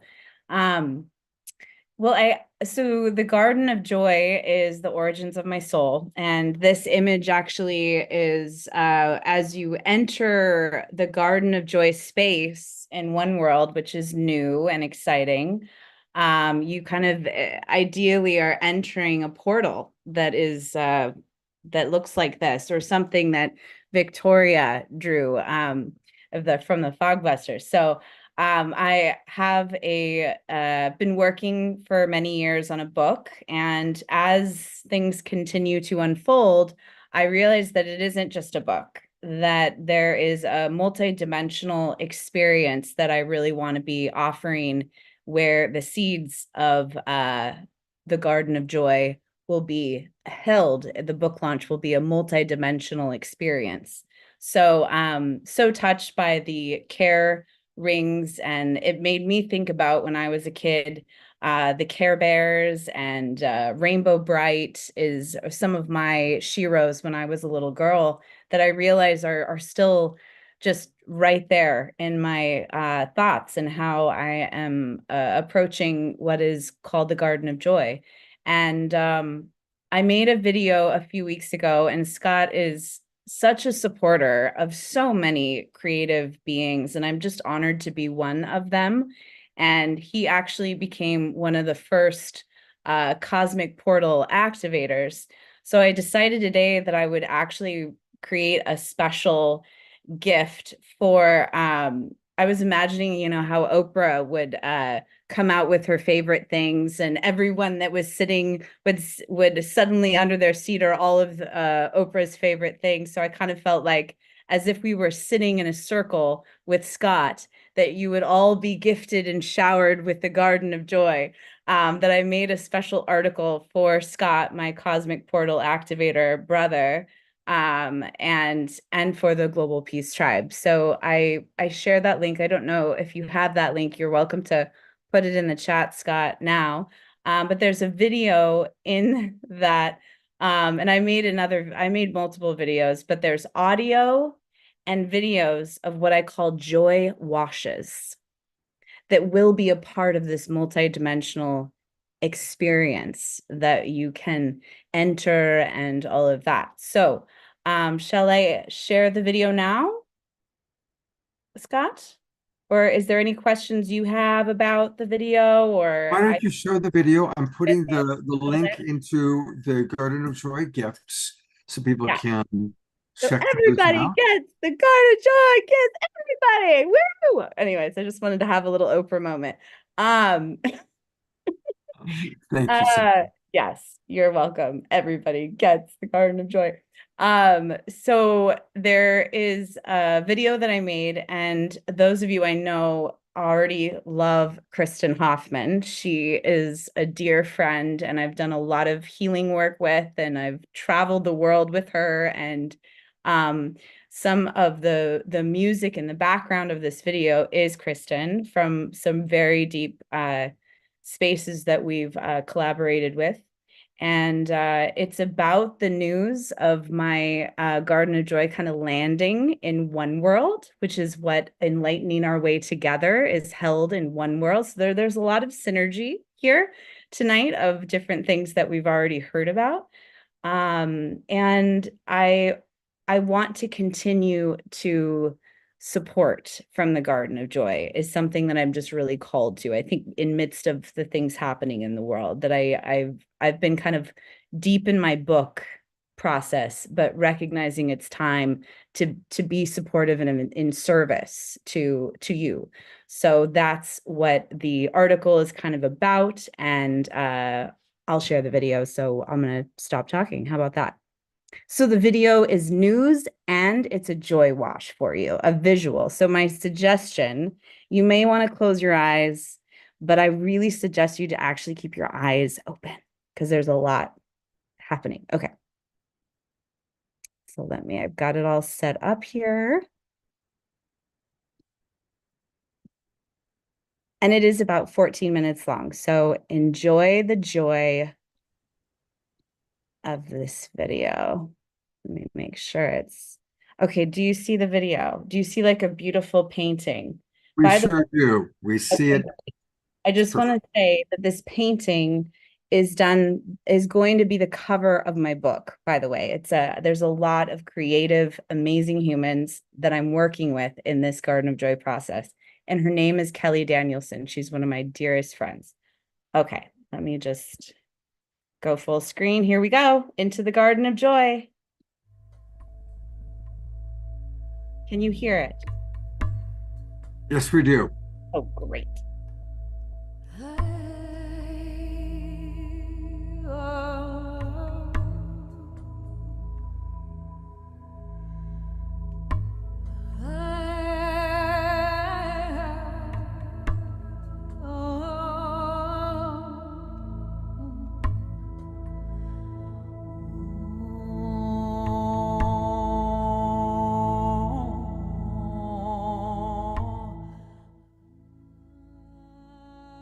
Hi, everybody. I just want you to know, One World, this is a really special moment. I'm here with Charles Betterton, who's one of my dear, precious patrons of the Garden of Joy, as well as my husband is in the background.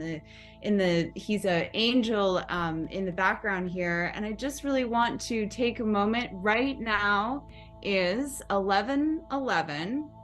November 11th, and it's 11/11 EDT. So I just want us to take a moment. There's such great power and in that all of those 11s to hold at this particular moment.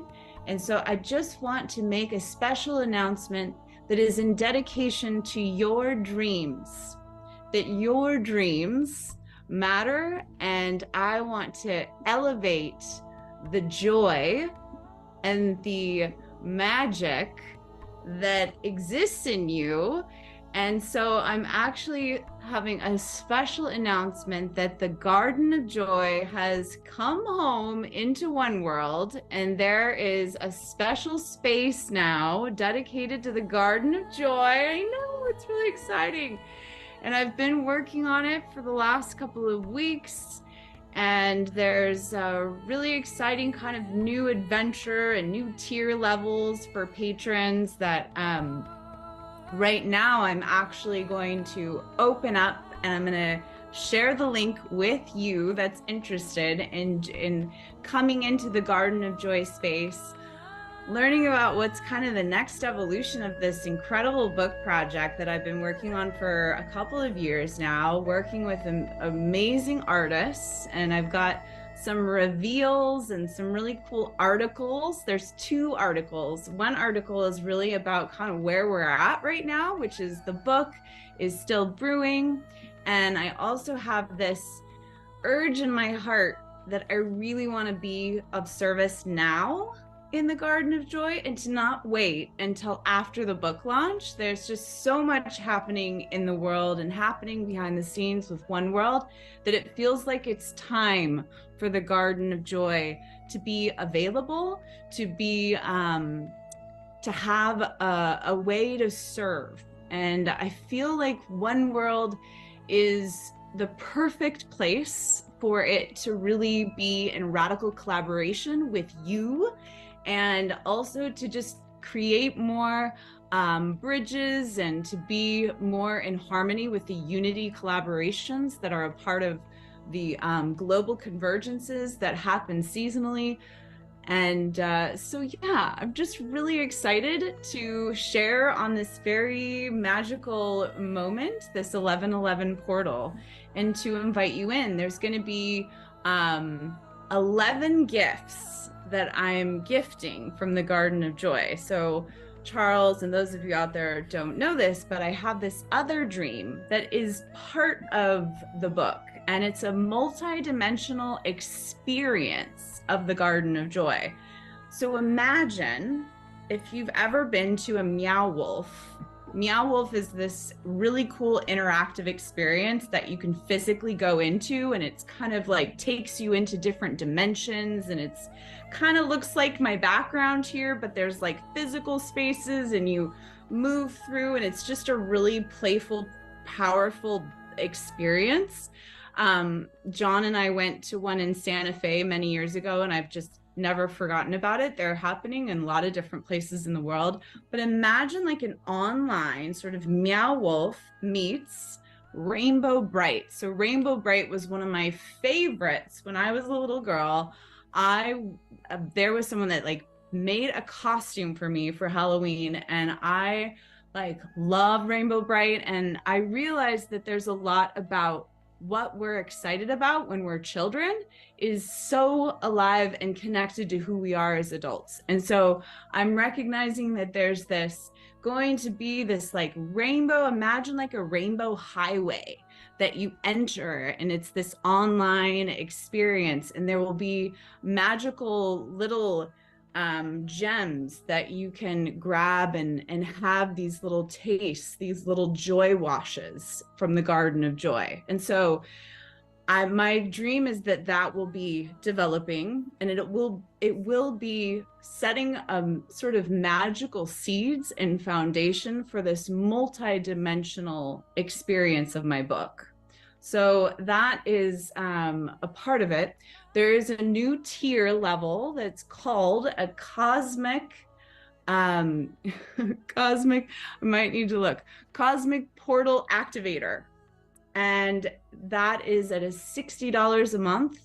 And as the gift of the first 11 gifts that I'm giving tonight, I'm actually going to be giving 11 every month to these cosmic portal activators that are really going to be helping seed this website experience that will be connected to one world.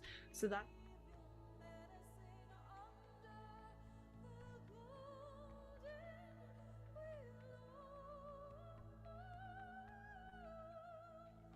So that's a part of my announcements as well. And there is this preparation right now as we are preparing for Enlightening Our Way Together, happening soon in December. I'm preparing to dance for 24 hours, and that will also be an experience and an invitation for everyone, regardless if you are a patron or not. You can come in and dance with me and dance wherever you are in the world for peace on earth. I feel these are the times, this is the moment that we have been waiting for. So I will be holding a space for people in a Zoom room for 24 hours in dance. And this will be my third.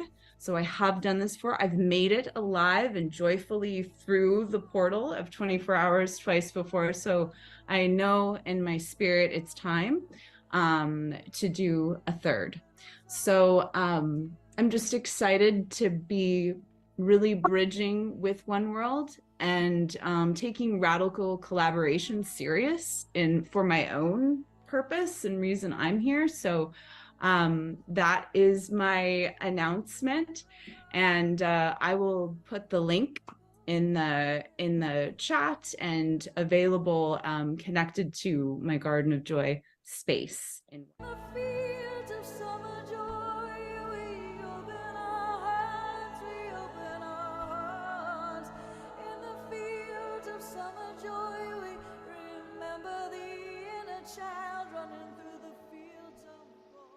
Feeling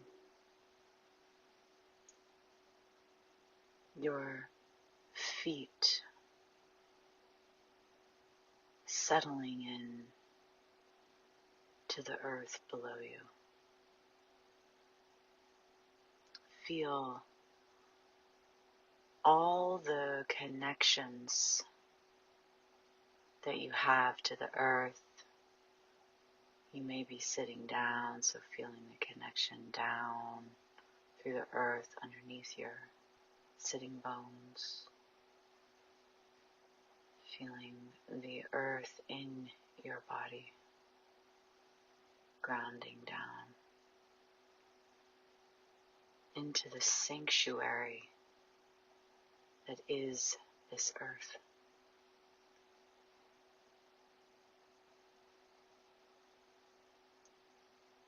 In these next 5 minutes,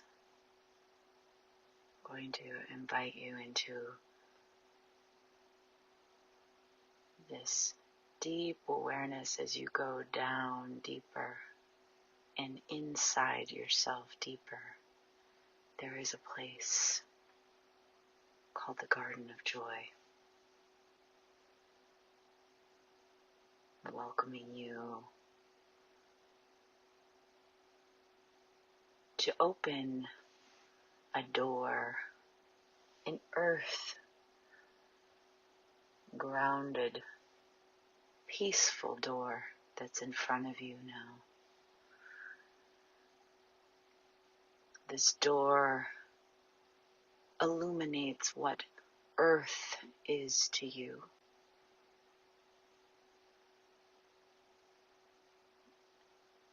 As you close your eyes and imagine and ground down deeper and deeper into the earth, you feel this door in front of you begin to open more and more as you ground deeper and deeper. Feel this sacred connection that you know deep inside you and deep down, deep with the earth. The door opens. There's a calling as you enter the door. There's a calling, there's a hum as you ground deeper, connecting. There's a hum in the earth. The sanctuary, your connection to the earth. There are these beautiful red roots that you are connecting to deep, deep into the earth. There's a bright red energy to harness you in the trust of the sanctuary of your relationship with the earth. Wherever you go, whatever is next in this day, I want to invite you to imagine this illuminated red root connected to the core of the earth that is always nourishing you. And it reconnects every step you make. It reconnects and reconnects. This loving red energy from the earth, from her, from Mother Gaia, from the Great Mother, from and in your body. You are always connected.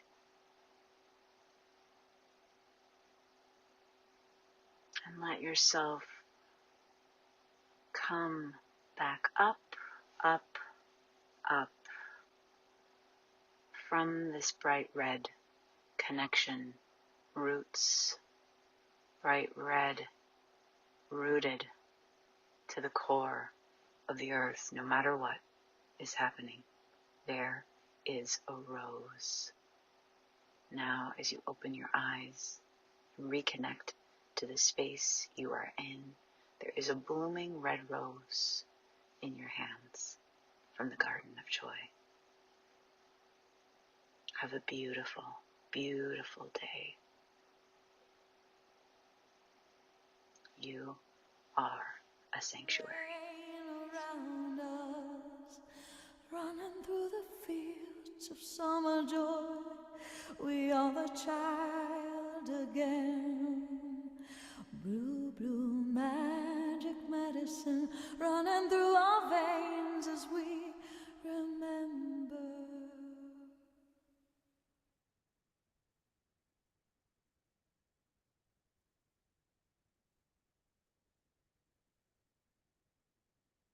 Summer, what a beautiful offering. And to hear Kristen's music and your mutual appreciation for each other, it's really quite special.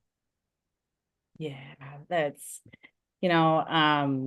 sometimes things just like the creation of something is such a precious journey, and to finally share it, and it's yeah, just all the parts of it. Kristen and her voice. I was like, as I was making the video, I was listening to all these different parts of these different things I've done with Kristen, and her voice just, like her album that recently came out, Rain Shine. It's such a catalyst to that creative potential.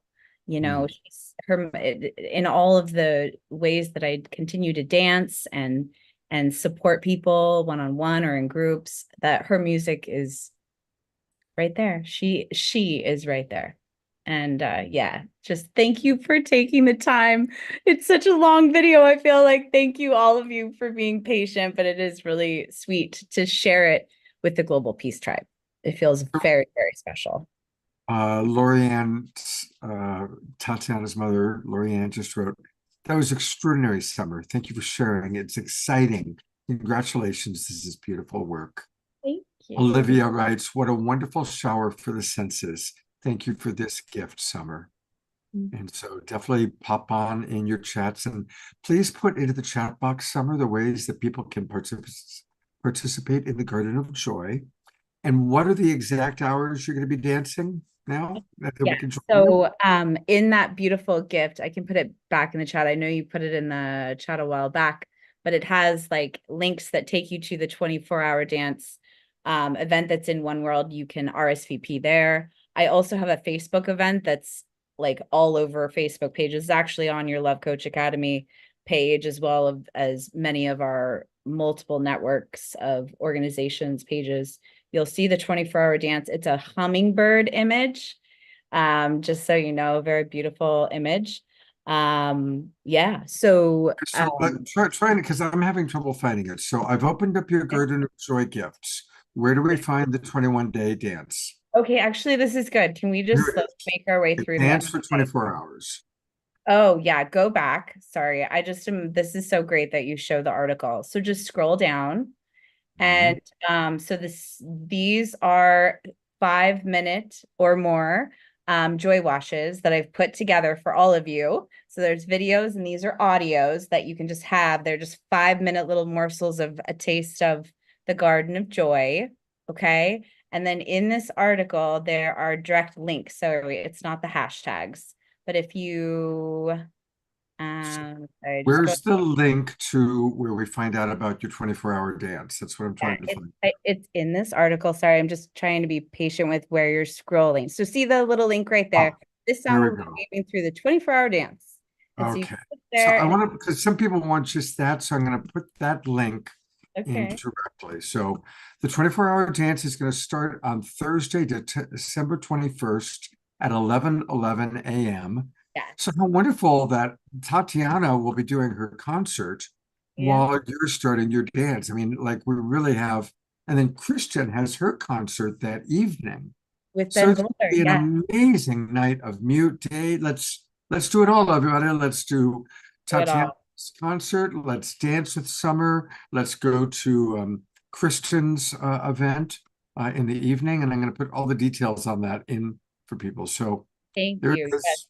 I try to be like, have all the links and all the info in all the places of where the Garden of Joy, because I just am, everybody wants to know all the right links. But there's also my Patreon, which is really part of what continues to allow me to do what I do. And there's a lot of opportunities that I invite people to dance with me, but I also am asking for support financially. And I take good care of my patrons. She does. Yeah, so there's just lots of cool things that I'm weaving with patrons. And the Cosmic Portal Activator, which I brought up in that video, is a new tier. And yeah, so lots of different tier levels. And anyways, thank you so much for taking all of this time. Brother Scott, I Thank love you you. so much, and it just means a lot. And I love how much you support creative people. I think that that's a huge way we're going to get through these times, is for all of us to lean into our creativity, you know? Like, what is spirit guiding us to creatively express that Yeah. brings us to our joy, you know? We all want to see what you're going to create in the world. Thank you so much, Summer. Thank you, thank you, thank you. Go ahead and put more links in. I'm trying to put in some, and we love you, and thank you for all that you do. I And love you we will too. be. I'll be dancing with you on the 21st. Yeah, I'll see you. And that's Summer great. understands it's a Zoom room, so you Yeah. see Summer dancing, but you also see the other people that are dancing. You can just watch if you want, or you can turn your camera on. You can dance if you want, or you can just, however. But it's a really fun way for us as Global Peace Tribe to get together, and if at all possible, come in at like early morning, late at night when it gets lonely for her. And it was really beautiful. I'm never lonely, brother. I'm Okay, dancing good. with all of creation, you know? And that first hour and last hour are talking circles. So just to clarify that there's a space to kind of like for us to collectively bring our intentions for this world, the first hour, and then the music starts at the top of the hour. So it's 22 hours of dancing. 22 hours of And dancing. then the final hour is a settling in, and whatever we've, I don't even know what life is going to look like after all that, but it'll be, just deep bows to wherever we're all going to be. We can't be everywhere, but we can just be really, really where we are right now, so. Thank you, Summer. Love you so much. Love you too. All right. Well, it's time for some music. And Tatiana, your mother certainly got excited about Summer's offering. We had the opportunity to actually meet Summer in person, my mom and I, when they were in Vancouver, and it was just like a family reunion. It was amazing. So it's like homecoming. It was meeting you and your mom. Yeah, it was really special. I met a few people here tonight, actually, so that was pretty neat to feel that all these online gatherings like really translate into human connection. So like strong human connection, strong bond, and Well, Thursday, I mean, I today, just putting it all together, I've comprehended what an amazing day Thursday is going to be. We start with your concert in the morning, then summer dancing for 22 hours. In the middle of that, we also have the Christian Hoffman concert at 5 o'clock Pacific time. So what a beautiful solstice we're going to have this Thursday. Yeah, that's so true. Well, I'm going to carry you guys from the Garden of Joy into the Garden of Love, and play you all a love song. And because I believe that at the end of the day, love is what we have, our love for each other, our love for this earth, and the love that we can also give ourselves. It also feels fitting as a way to honor the couple I'm going to be introducing after, to play a love song.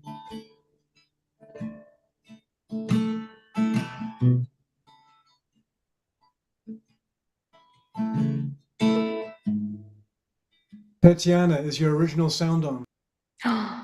You're amazing, Omashar. No, it wasn't. How's that now? Perfect. Yay. Thank you, Omashar. I appreciate you so much.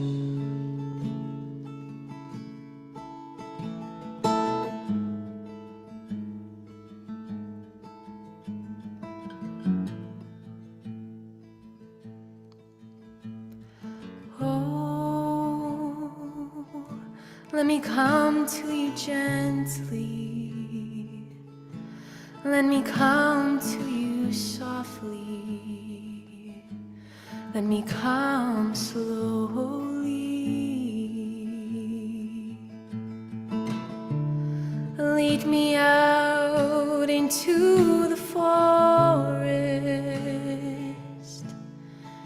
and lay me down beneath the sky.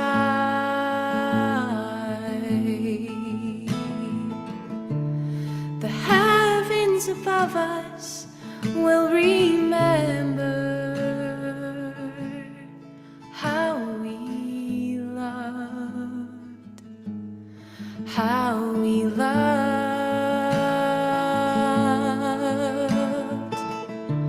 The heavens above us will remember how we loved, how we loved. And oh, there's truly nothing left to do but give my heart to you and face the unknown. What's the point of this life anyway, if not to love this way?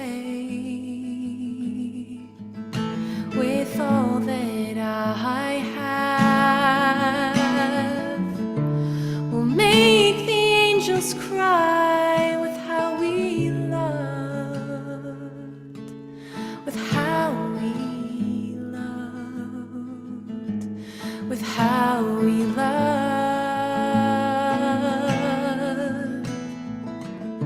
We'll make the angels cry with how we loved, with how we loved, with how we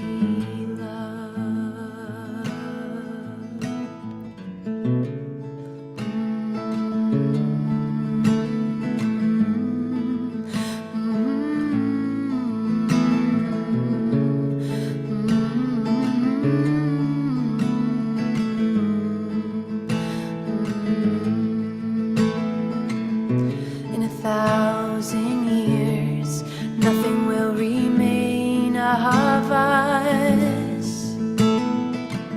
So let's love deeply, love each other completely. In 1,000 years, nothing will remain of us but how we loved, but how we loved. In 1,000 years, nothing will remain of us. So let's love deeply, love each other completely. In 1,000 years, nothing will remain of us but how we loved, but how we loved, but how we loved, but how we loved, but how we loved, but how we loved. So let's love deeply, love each other completely. Let's love deeply, love each other completely. How we love, how we love,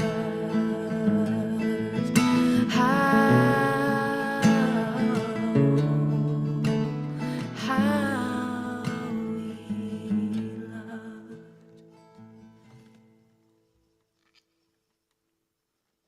Hmm.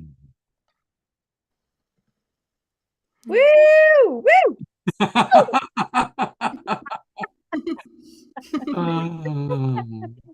That was so beautiful, Tatiana. That was really, really beautiful. And I just kind of get enchanted when you're playing, I have to say. We want to let people know that she has actually a new website. It's embodiedawakening.ca. Remember, it's CA for Canada, embodiedawakening.ca.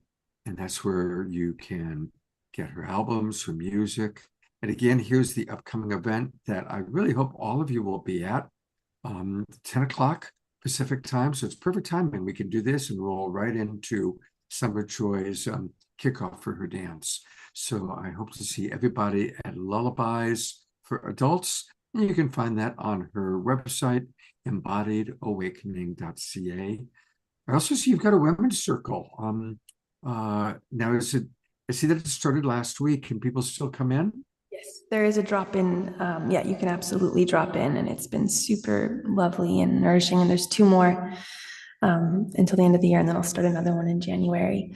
But yes, it's welcome to all of you now. And yeah, we're going to meet next Wednesday at 10, and then the Wednesday after again. And it's very similar. I write a new song each week. The circle pulls it out of me. Both of these songs were written for those circles.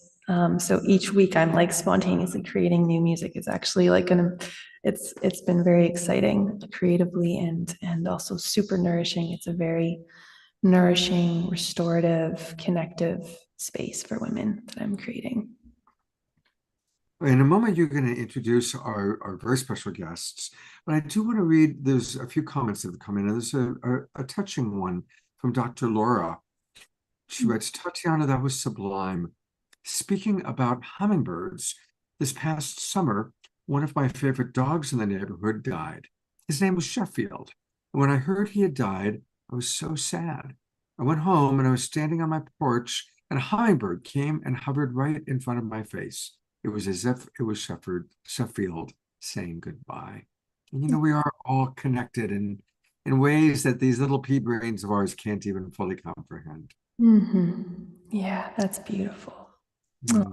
Beautiful. And Summer Joy is asking if there's any songs that you can provide to put in her playlist. And I think that's a wonderful idea. For sure. Absolutely. I'm actually working on this to turn it into an album. So that's going to be forthcoming early January. And then of course, any other song, Summer, that exists that I have, you're welcome to. Great. Yeah. Forever. Well, it's the great North, sometimes we do shows where a lot of people are from Sedona. This is a Pacific Northwest night. And there are, of course, Summer Joy is up in the Pacific Northwest with John Raymer. And we're going to hear from John a little bit later tonight.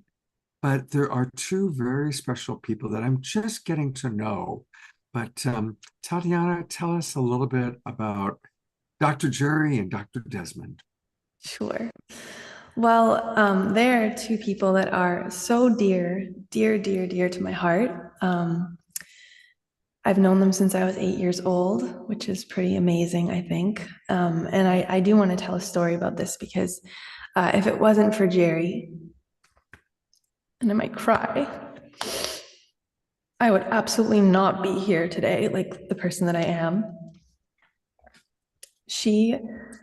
I was an 8-year-old kid that was struggling so much in school, and I was getting funneled into all the special needs. Like my self-esteem was like really I didn't have any at the time because I didn't have a clue what was going on around me. I had a learning disability that had not been diagnosed. And so I was really, really falling apart behind in school. I couldn't read. The projections from teachers at that time was that I wouldn't even finish high school. I probably wouldn't get past grade 9. So there was like a whole forecast for my future that was looking pretty bleak. And then somehow my mom found out about Jerry Schwartz, and Jerry had this like attitude about my learning and my potential that was just like, absolutely don't tell her about her limitations, change schools, don't tell the new school about her learning issues, just hold a listening for her that she's going to thrive. And she held this view for me, and also created this incredible curriculum that completely began to retrain my mind and my brain and my ability to learn. And in 5 years, I was like starting to actually not only like be capable of being in school, but actually starting to excel and to thrive. And I managed to, graduate from high school honors with distinction and go on to university. And now I write songs and I'm a poet and all these different things. But honestly, at that time, at the age of 8, I couldn't even read a stop sign. So I bow to this woman. She's done this for me. She's done this for so many children that have had learning challenges and completely changed their future. And I feel like it's partly her incredible, like her neuroplastic understanding of the human mind and how to actually educate young people, but it's also her spirit and her attitude of like, absolutely you can overcome this, and absolutely, the human potential is just incredible, and just holding that for me changed my life. So I'm just wanted to share that story. And then of course 4 years ago, she reached out to me and also brought me on board with the VISIONEERS International Network, which is this beautiful platform that's bringing together leaders and change makers from all around the world. And I've met so many people through working through this, working with this organization, and many of them are here. So I just have the utmost gratitude for these two beautiful human beings and her partner, Desmond Berghofer, as well. They're just a force. They're a team of just a force to reckon with, really. And I'm truly honored to introduce them. And I love them both so dearly. So. What a beautiful testimonial, and welcome to the Awakening World, Desmond and Dr. Jerry. Thank you both so much for supporting our beloved Tatiana to flower. And I know you requested that we pre-record, so we've actually pre-recorded videos with you, but they are here with us live right now. Is there anything you'd like to say before we play the videos that we recorded? I would like to say a few things.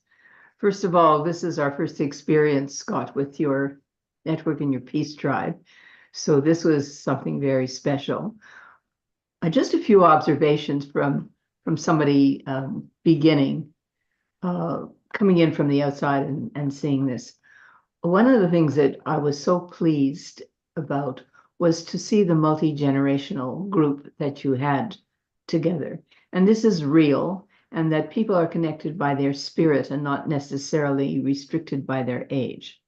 So I wanted to say that. I also picked up something that Chief Phil Lane, who is one of our heroes of humanity and a beautiful soul, said, and that is that we need to focus on the good. We need to focus on the future. And what you're about to hear is not what's wrong, but what we can do, what we are doing, and most importantly, what we are doing together. And the idea of the Visioneers is to build a collaboratory, not of people who are doing the same thing, but like Des and I, our work is complementary. And one of the things that happens in relationships that are complementary is that they become very powerful. And this is a real power. This is a biochemical power, but often we don't know how to take advantage of it. And what the Visioneers have done is created the structure, like the curriculum that you're hearing Tatiana describe. That this is a structured understanding built on science, so that we get the outcome, and that Tatiana's experience is a model of one. She's right, of the hundreds of young people who were transformed because of my incredible faculty who I trained to teach this curriculum. So what I want to say about that is that this platform that we've opened have all kinds of doorways, and all different people can come in of any age, but that what we offer is not what they offer. It's something different. It's based on science. It's based on the curriculum. And it takes whatever they have and transforms it into a power that we can use together. Because if you get all the same people, you don't get the same sort of thing. You get a team of people, each playing different positions, and they come in. That's how you get a championship team. And that's what we're talking about. We're talking about champions, about eagles flying, about demonstrating the power.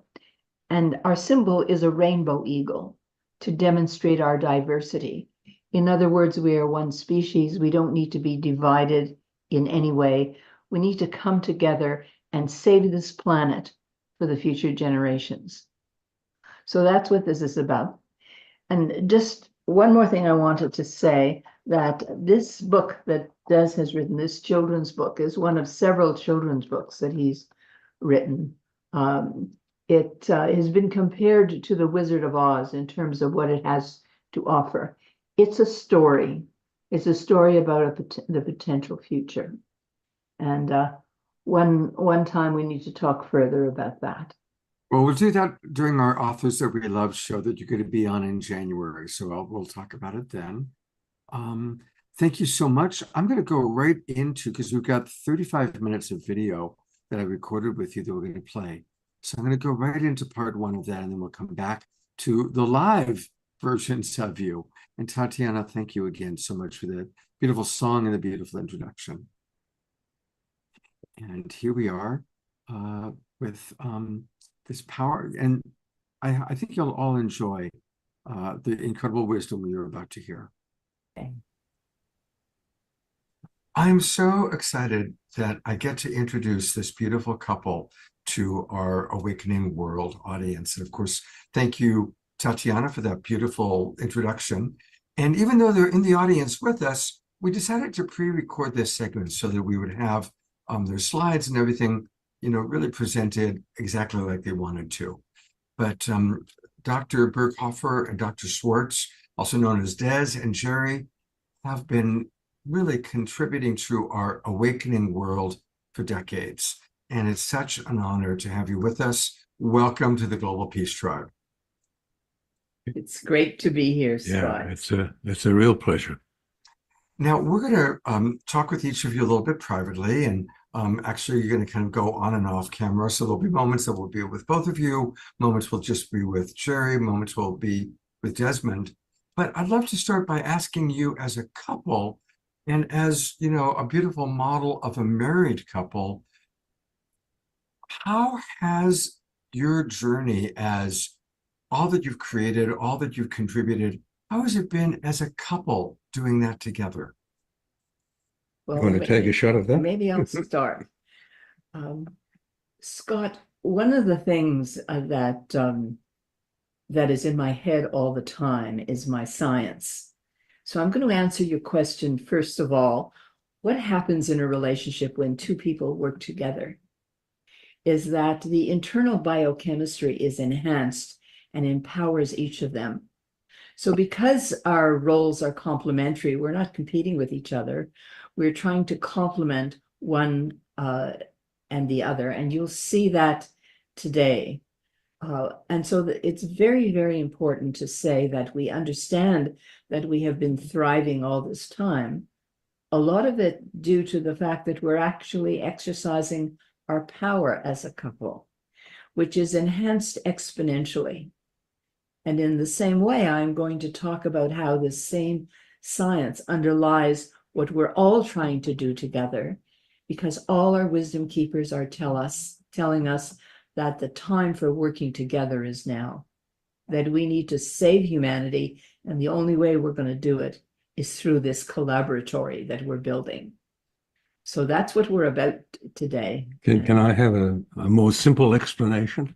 I just knew halfway through my life when I met Jerry that this was someone that I could love and work with in a fabulous way, because she had such a great mind and was already embarked on her own journey. So we've just carried it on, complementing each other.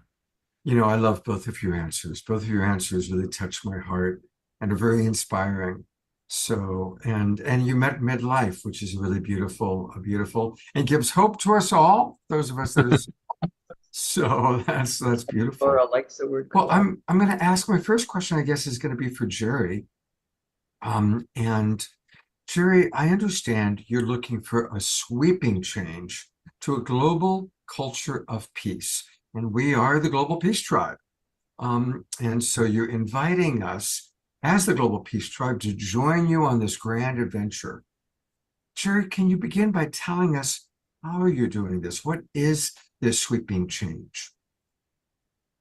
Okay, so you're right that we need a transformation, that the world is going through a pivotal moment in humanity where, in fact, our reality that we know and that we have known for many years is changing in front of our eyes.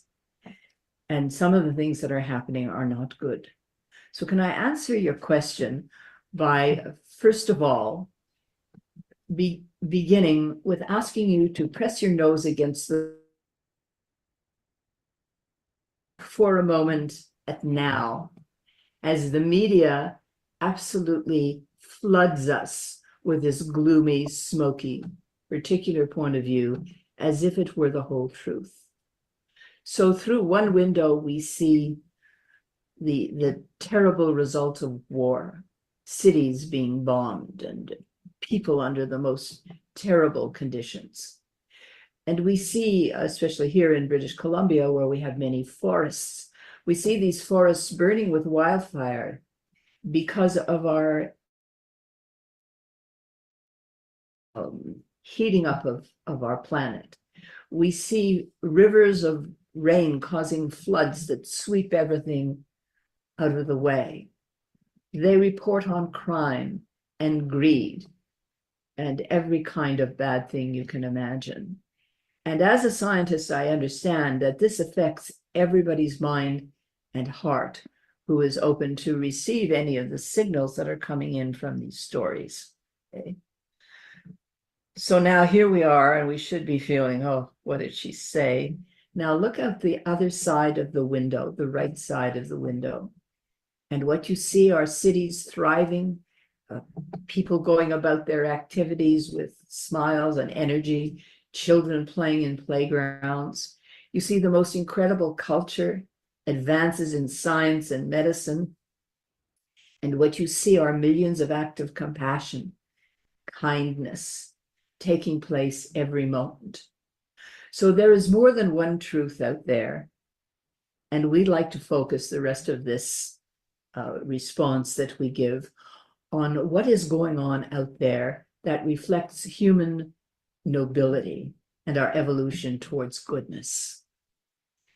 And luckily, what we understand is this terrific chaos out there produces the opportunity for breakthrough.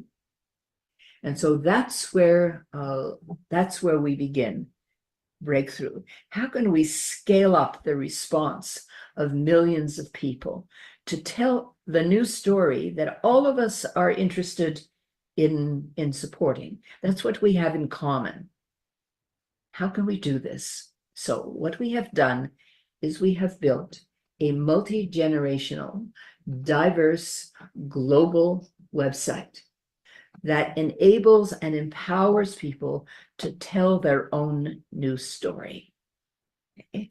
So the purpose of what we are trying to do is to show that there's more than one truth, and that 95% of what's going on out there shows our humanity as a noble species. Okay? That we are one species, that we are living in an energetic, connected universe as well as world. This is non-local and it's entangled. And we can be in connection with each other with an open mind and an open heart, and send the signals differently than the ones that are going out right now. So we launched this program 14 months ago, where when we began to promote it and start it, we had about 40 leaders in 3 countries. And over these last 14 months, people have been so hungry for a good side of what we have to offer that we are now sending our work into a network of more than 1,100 people in 62 countries. So that in itself is an amazing phenomenon. And now we have the opportunity to set up what we are trying to do today, all of us, this collaboratory. Because science is having a moment of a renaissance, a renewal at this moment in time, when they're presenting reality with a completely different picture than we have understood. Now, this is a Columbus moment, a moment when it was discovered the world is not flat. And what are we going to do about that? This is a Galileo moment, a moment when Galileo, looking through his telescope, saw that the Earth was not the center of the cosmos, and that magnificent cosmos out there was for us to be explored. So, given that we have this moment, science reveals two streams of information that are very important for us to understand. The first is that the brain is neuroplastic, meaning that at every age, as long as we're living and breathing, we can change and get better so long as our mind and heart are open. So this neuroplastic mind has changed our understanding of what is the most powerful energy in the universe. In the universe, it is not oil, it is not nuclear power, even nuclear power, or even the sun or the wind. The greatest power available to us to do this big job, because of our neuroplastic brain and because of all the things that have been going on at the moment, is you. And here's the thing, that if one of us looks for strategic and fresh new ideas through our own mind, we have magnificent ability to find solutions for the mega problems we face. But the crunch here is that if two people work together, the ability and empowerment is exponential compared to what it is when one person does it. And so what about this collaboratory? When we bring together thousands of leaders, all of whom are doing magnificent things, and we tell the new story together. And that's the opportunity that the Visioneers is providing for the world at this moment in time. And we are living in this moment of history where we will be accountable for either the survival or not of our species, given the mega crises, and we will be responsible when it thrives. So what we need to do is to understand that this reality change is not coming in an airy-fairy way out of the sky. It's coming from quantum physics based on the Bohmian model. And in 2022, 3 scientists received the Nobel Prize by telling us that we are an energetic species, connected. We are one species. And when we harm someone else, we harm ourselves. But when we empower someone else, you can imagine the exponential growth of this empowerment. And later on, I'd like to give you a perfect example about the potential empowerment, upping the scale, upshifting, as Ervin Laszlo says. I'd like to tell you about how we can actually do this. So that's where I'd like to stop for the moment.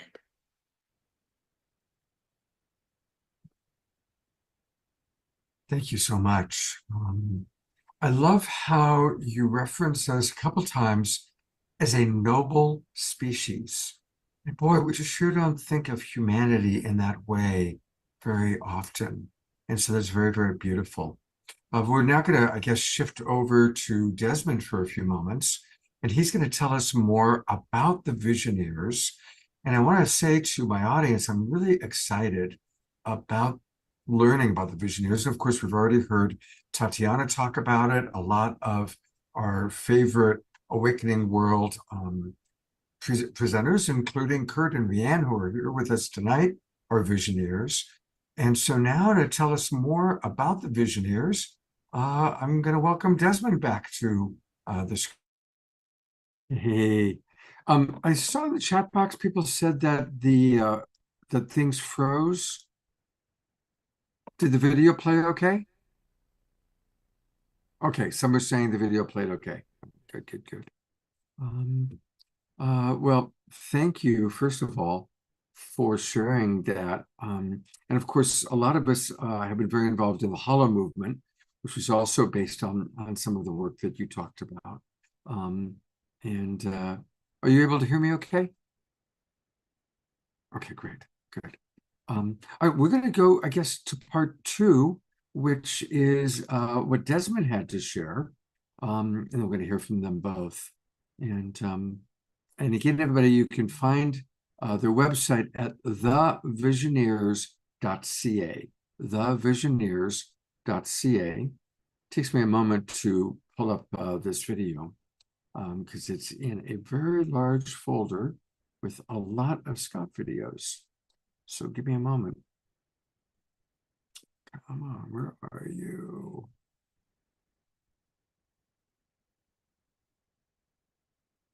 It seems to have disappeared.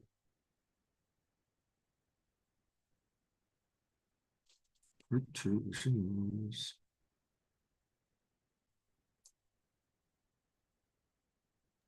Hi, John. Is John Raymer here? Yes, he is. He's in the house. He's also a visioneer, a proud visioneer. Yeah. All right. Well, here we go with our beautiful presentation from Desmond. So now we're going to hear from Desmond, who's going to tell us about the history of the Visioneers, the book that he wrote, and I'm really excited. Welcome back, Desmond. Thank you. Great to have this opportunity. I'd like to go back to the early 1990s when Jerry and I had just been married and were beginning our life's work of improving prospects for the future. And I thought that what the world needed was a new story and that maybe I could write it. And that's a pretty ambitious sort of thing. But anyway, I sat down and did it. And I wrote it as a novel because that's the way you can tell a story. And I created characters, a few of them, about 20, and let them loose in the world to change it. And that's exactly what they did, because you can do that in fiction. And I called them the Visioneers, pioneers of the future. And I added in a love story and a drama of the triumph of good over evil. And that's basically the book. And what I'd like to do now is share my screen and show you what the book looks like from its publication 30 years ago. Wow. So the idea, I called it a courage story about belief in the future. And the idea was that a fiction story could be an inspiration for changing reality. And as an example of that, I put a lot of the action of the story in the country of Israel, and the reason for that was that at that time I was writing, there was a lot of conflict between Israelis and Palestinians. Does that sound familiar? And so I created this Palestinian leader who decided that there shouldn't be any more of this, and he put together a group which he called the Palace Group of Palestinians and Israelis who would bring peace to their land and stop destroying each other's dreams. And in that way, of course, the book is timely because that's exactly what's going on in the world today, and it needs to do that. And the more we looked at the book, the more we saw that it was written really for today rather than for the 1990s. And so we decided to use it as the inspiration for this Visioneers project. And I'll talk more about that in a moment. But before I leave the book, I want to say that we also released it as an audio book or an audio version, with just the two of us, sitting down and recording, talking about it, reading the male and female roles, reading excerpts from the book, and having a lot of fun as we did it. And when you listen to it, you'll experience that fun. And we've put all of this now on our website so that people who join us as Visioneers can get a gift of the audio theater of the Visioneers story. The book itself is available on Amazon as an ebook and also in print. And I have a storage of some copies that I send out to people who join us and give us a donation of $50 or more. So that's the story of the book. But what I want to go on to now is the story of the Visioneers project, which Jerry was alluding to. We decided that using the new technology, we could present an alternative to what the mainstream media was telling us. And we knew that there were large numbers of people out there in the world doing good work. These were the visioneers of my imagination.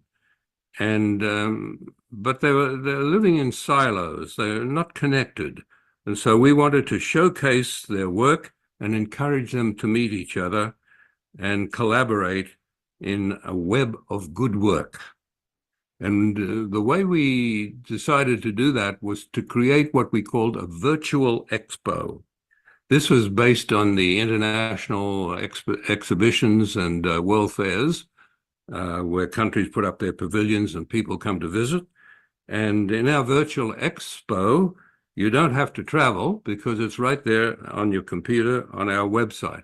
And I'd like to show what that looks like.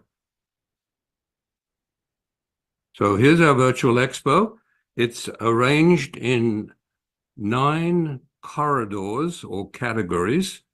And the way it works is that if you click on any one of these categories, you are taken to a display of all of the pavilions that are operating in that corridor.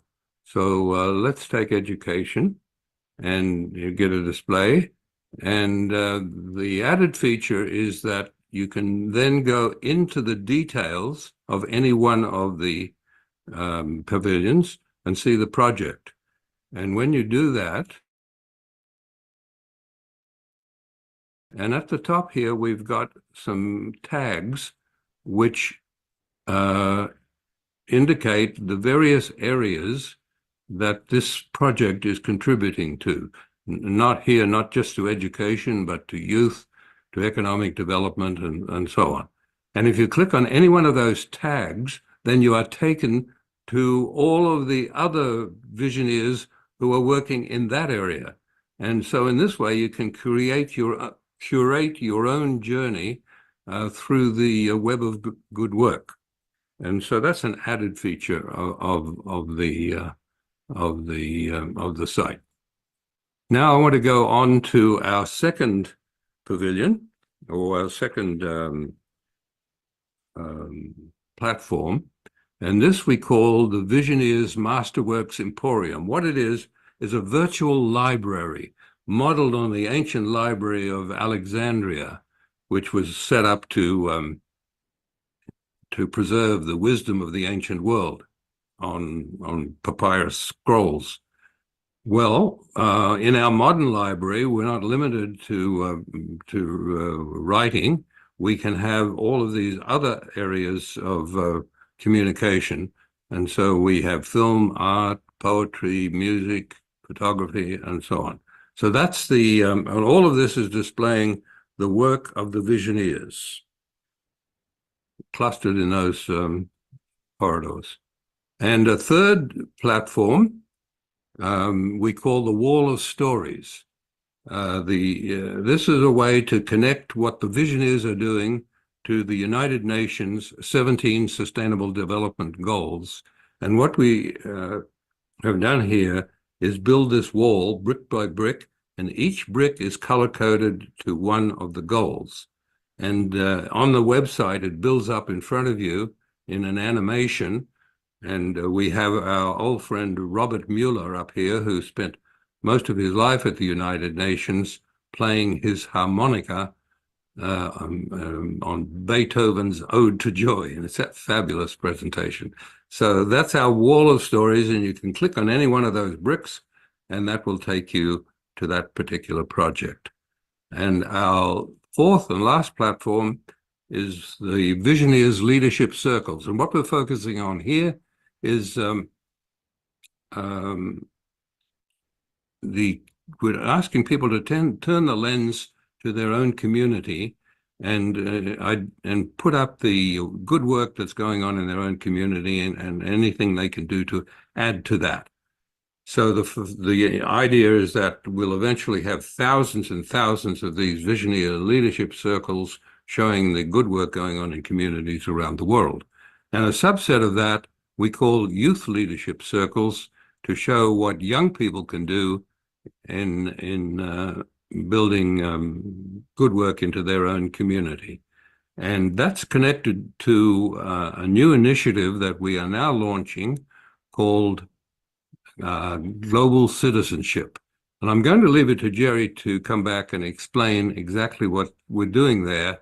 But the idea is that the young people of the world can learn to be global citizens to manage this wonderful future but challenging also, that's coming towards us. So I'll leave it at that and invite Jerry to come back. Beautiful. While Jerry's coming back, and here, let's go ahead. I'm going to go back to myself.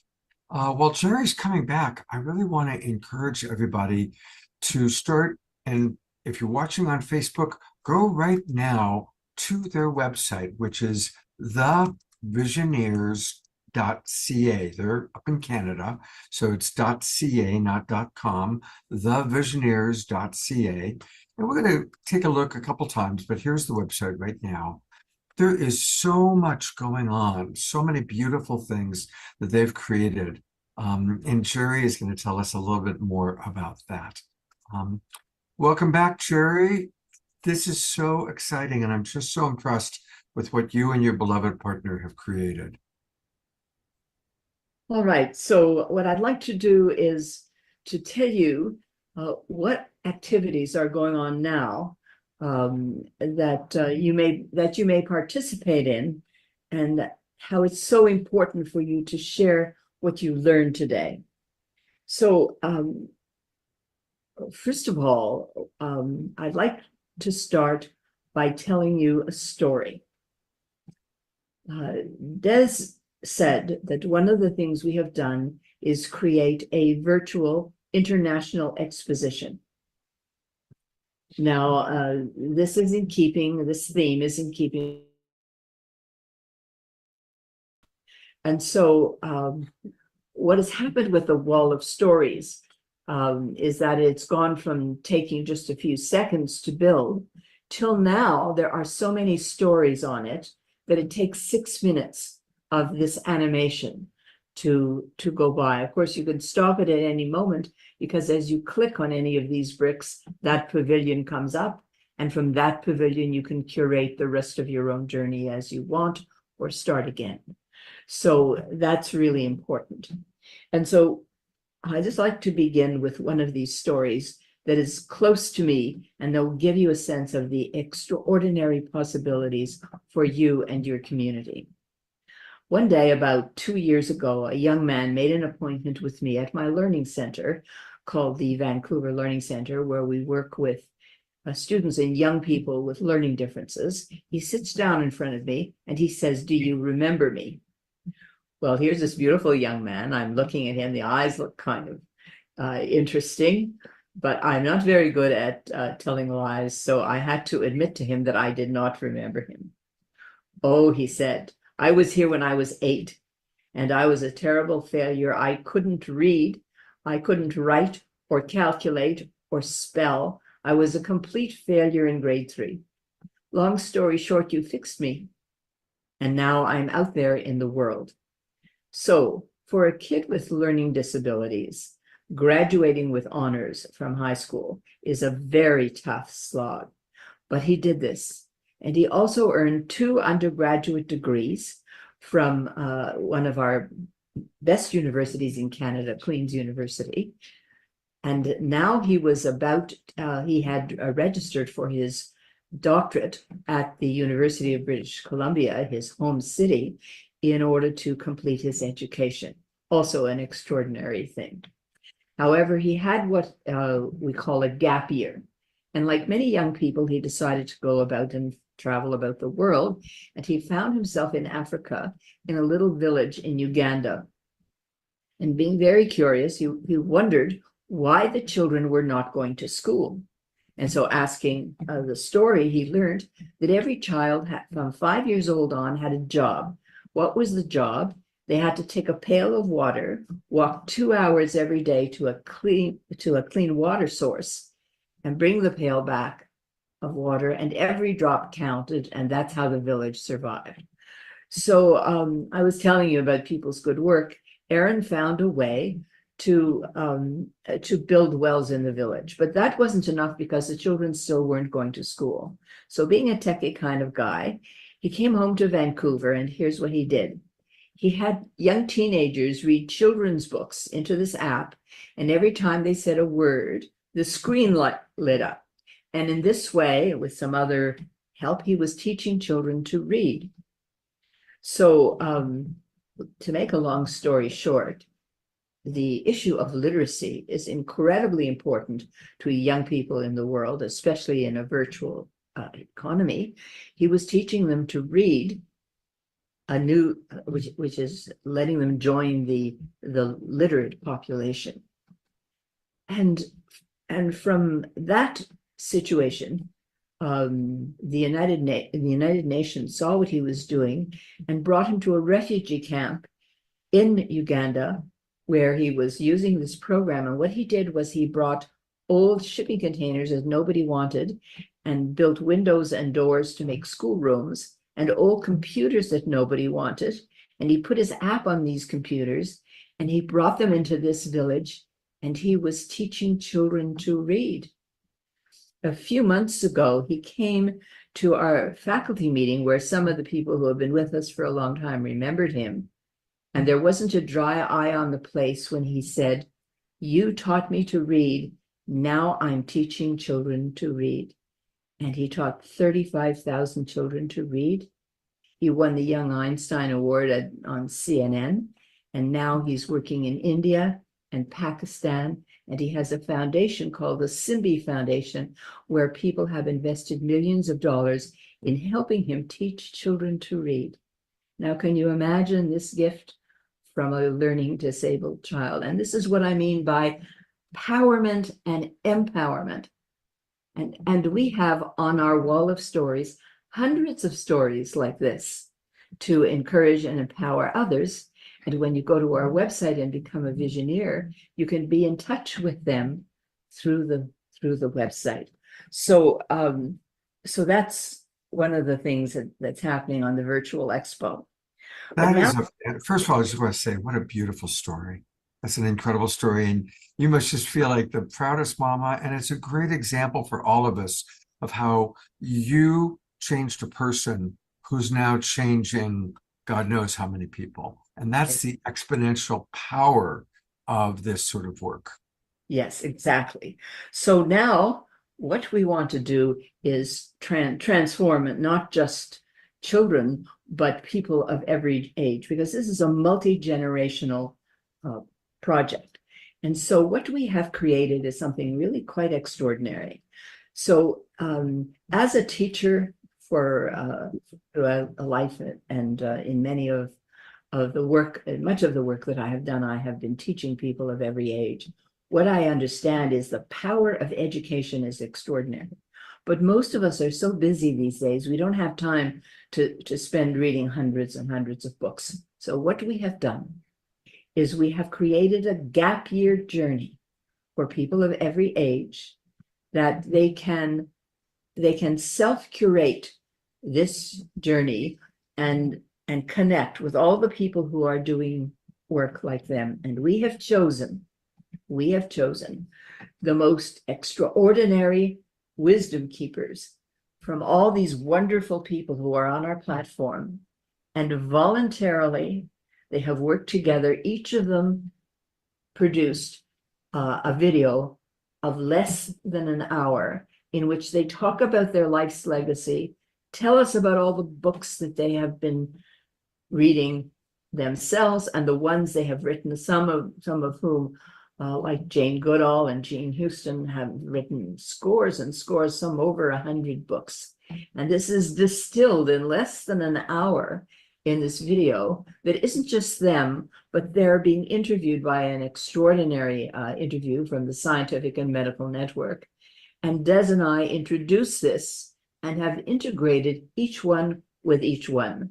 So when you start your journey with Willis Harman and you learn about his call for global mind change and why he's asking for that, and then after that you go on to Irvin Laszlo, where you hear about his work.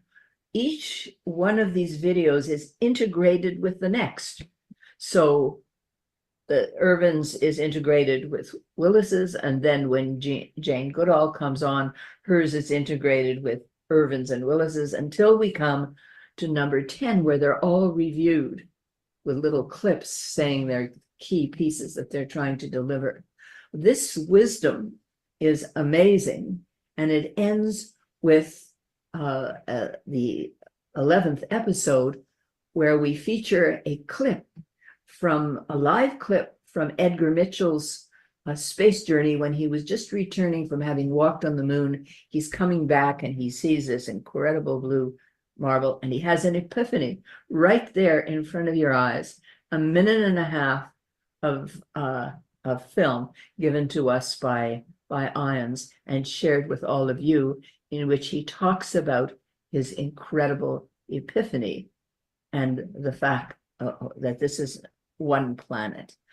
But the most important thing is that these people have been given awards, heroes and heroines of humanity and visionary leaders, so that you can understand that this is coming as a model of human goodness and nobility in lifetimes that have the most incredible wisdom to share. So now you've done this gap year, you've invested your time in listening to these videos at your own pace. And now you have the opportunity, and you are requested to take this wisdom and to turn the lens to your own community and ask the key questions in as to how what you have learned applies to your own community. So for adults and for elders, this is curated by them in their own way at their own pace. But here's the crunch of what I'd like to share. We think that the young generation needs to make an important contribution, and they should and they can. We have created a course in global citizenship for grade 12 students graduating and entering university. This course is being piloted on February the 1st as a university entrance credential. And once the pilot has been established, this course can be taken by anyone, anywhere in the world who becomes a member of the Visioneer platform. And then we can hear about all these things that we could never hear about. So these young people can take advantage of these thought elders who have read hundreds of books themselves, who have maybe written a good portion of them, and apply them to their own community. And so this global citizenship course is offering a new literacy to humanity, either in any age through the self-curated course or guided by one teacher. But here's the crunch. The teachers are given the instructions on how to make this course available not only to one person at a time, but to a whole class of teachers. So it's called Each One Teach One, and built into the course itself is the thinking ability that you need to create fresh, strategic solutions to the incredible problems we face. And so that course, then, which is automatically curated by the site, can be taught at graduation, which is just a few months later, by any of the 30 students who have taken the course. So you see how it's empowered? First, 1 or 2 faculty, then 30 young people can go out into their university world, into the world, and teach this course themselves. It's all online, and everything is built in automatically, and all they have to do is guide people through it. any school participating with us in this can have their whole school taught within 2 or 3 years on this new literacy as a gift to humanity from the Visioneers. So that's the story. If you go and join the Visioneers, you can see that course. It's based on the science of empowerment and on the ability to think in a new and important way. And remember what I said about energy? I said it was the most powerful energy in the universe, the most powerful human energy. So that's what we're releasing into the world.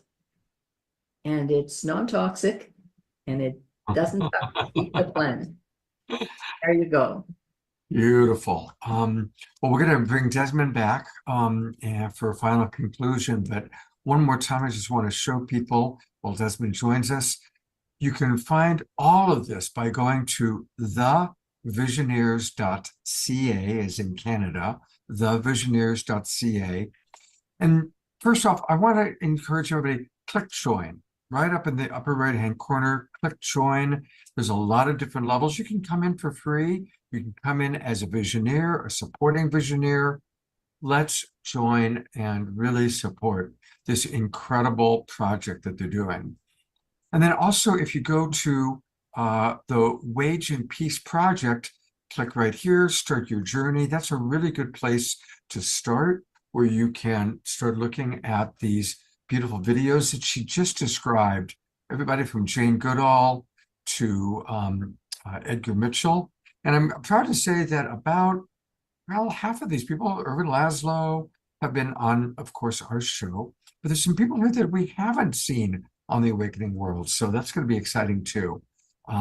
So definitely join the Visioneers, and what a beautiful legacy you've created. And it's so well thought out, and it's so complete. It's really, it's an honor to have you on our show and to introduce your beautiful work. And now I know why Tatiana and all of your friends were so excited and have been singing your praises for so long.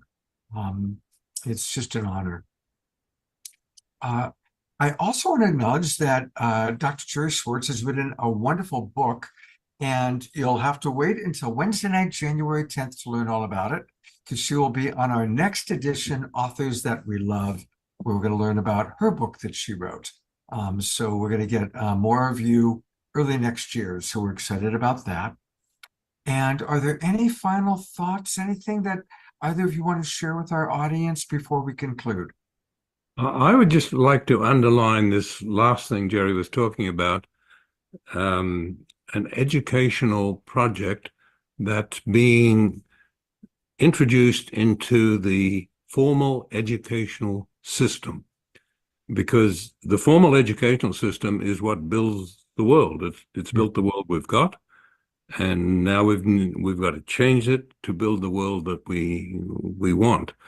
And in Canada, we have an association called the Council of Ministers of Education, and they have already endorsed the concept of global citizenship as a sixth competency, along with creative thinking, and so on.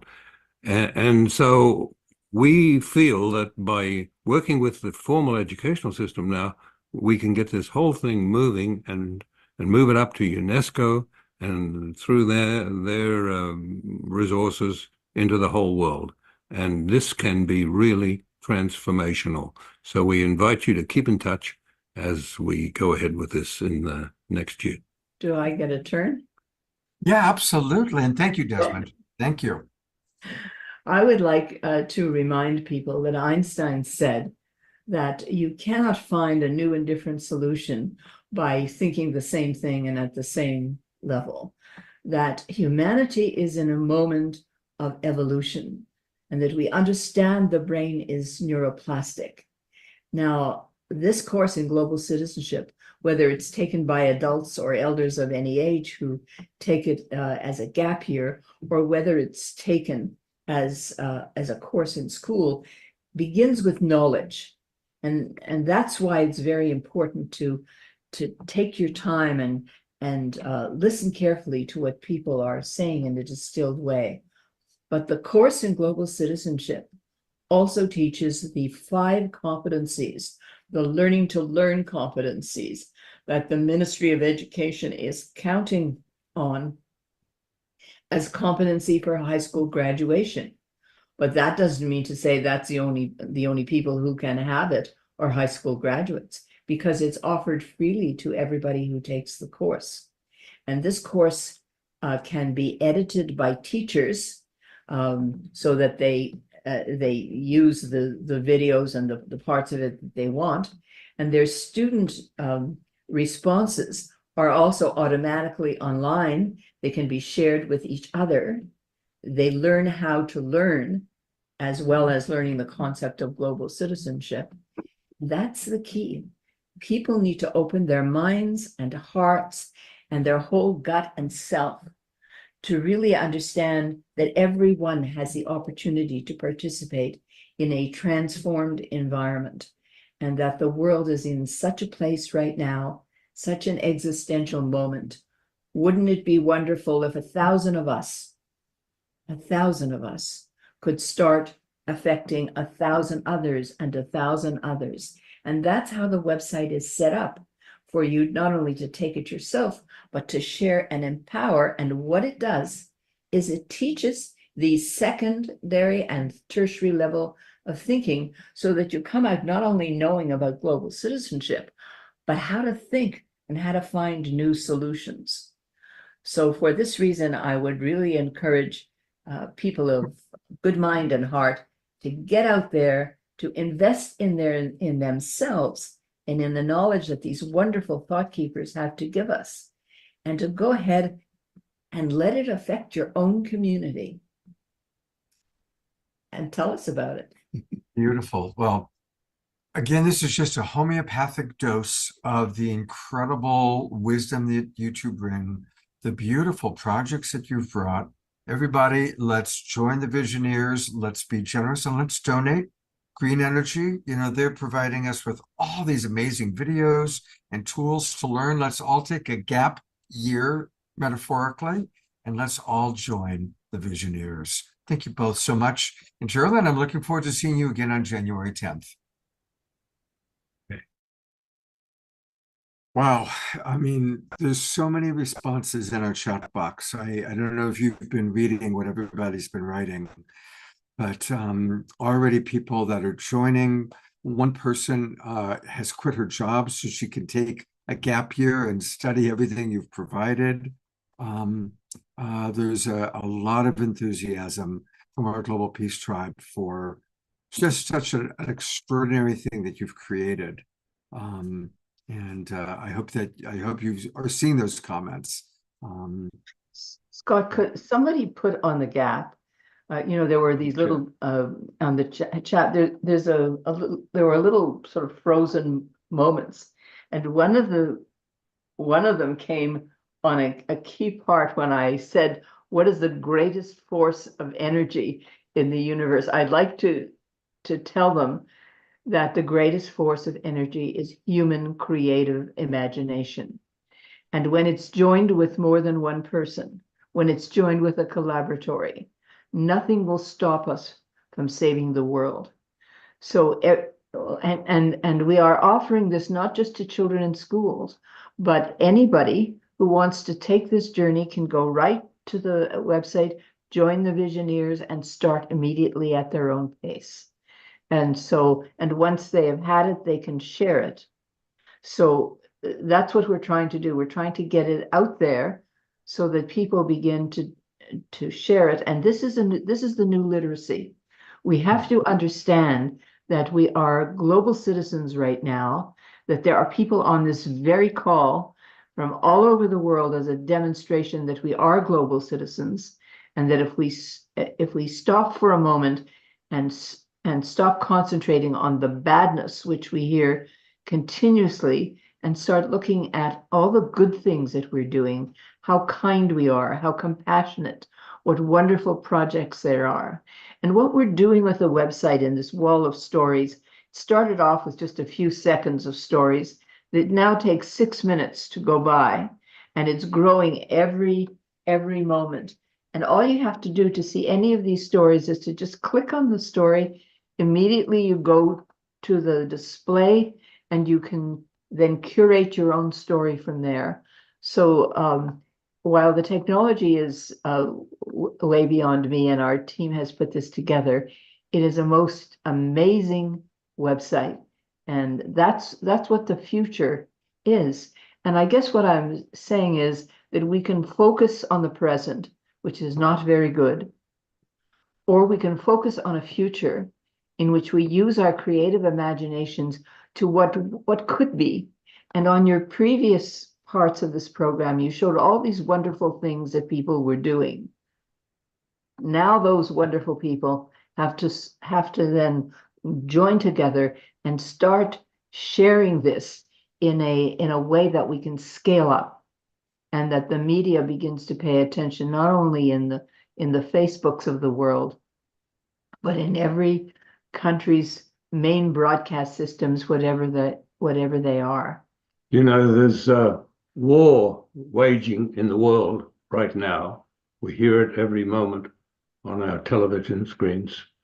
We're talking about waging peace with as much intensity and strategic intention as those who wage war. And this is what we have to do if we're going to get that wonderful future that everyone wants to have. It won't come automatically. We have to do it with intention. And that's what this Visioneers project is all about. So your peace tribe should be warriors for peace. Absolutely. And here is the weapons: education, knowledge, expanding the individual minds, and joining together in hundreds of battalions of peacemakers. Can you imagine that world? Yes, I can. And that's what we're creating. I absolutely can imagine that. I want to read a couple of quick comments, then I'm going to take people one more time to your website. There's so many comments that have come in, but I've chosen two to share. Carol, who's one of our regulars, she's a teacher, writes, as an international teacher for the past 17 years, this course fits beautifully into the curriculum of the International Baccalaureate program. Global citizenship must be taught, and the United States is way behind in this mentality. I will be looking closely at this program and incorporating it into my curriculum. Wonderful. And Tatiana Speed says, truly, the two of you embody the human nobility that you are advocating for. Yes, you are the real deal. So blessed to have your light shining on our path of global peace drivers. Thank you so much, both of you. And one more time, people wanted to know again how to access. So you go to thevisioneers.ca, thevisioneers.ca, and a good place to start is if you go to the Waging Peace Project, click Start Your Journey. That's a good place to start. That's you go through, and that's what they were talking about, these different episodes where there's Jane Goodall and a lot of people you've seen on this show, that Edgar Mitchell, who I interviewed several times before he passed away. Anyway, they've got remarkable stuff, and they're the 10 episodes that they suggested as a good place to start. And Jerry is going to be back on the Awakening World in a few weeks. You know, every few months we do a show called Authors That We Love, and we'll have both of you back now that I know about his children's book. I'd already arranged for Jerry to be back with her wonderful book about a second life as adults as we get older. And so Journeys of Second Adulthood. And that's going to be on Wednesday night, January 10th, our next edition of Authors That We Love. Thank you so much. Thanks for staying up late and being with us. And I know that everybody's quite impressed. And thank you, all my global peace tribers. Almost everybody's still here, even though this show is one of the later shows we've ever done. We are going to have a wonderful KES group healing soon with Deborah Juliet. But John Raymer is here. And John is enlightening our way into beautiful things. He's been very busy with this week-long. John, we did show people when Chief Phil was here a little bit about what's happening this week, but I'd like to turn it over to you to just let people know about what still is available for them to participate in.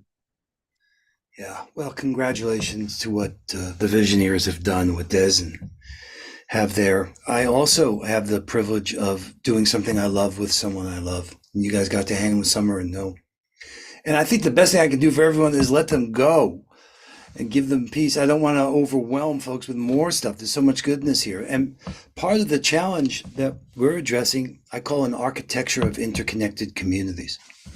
You got to meet people where they're at. There's lots of these emerging possibilities here. So you've heard a lot about what we've got planned for the remaining 6 days of enlightening our way together. As you know, Scott, I mean, people's missions are coming into form. It's incredibly inspiring what Ben did with Dubai, what's happening here as we're evolving potential.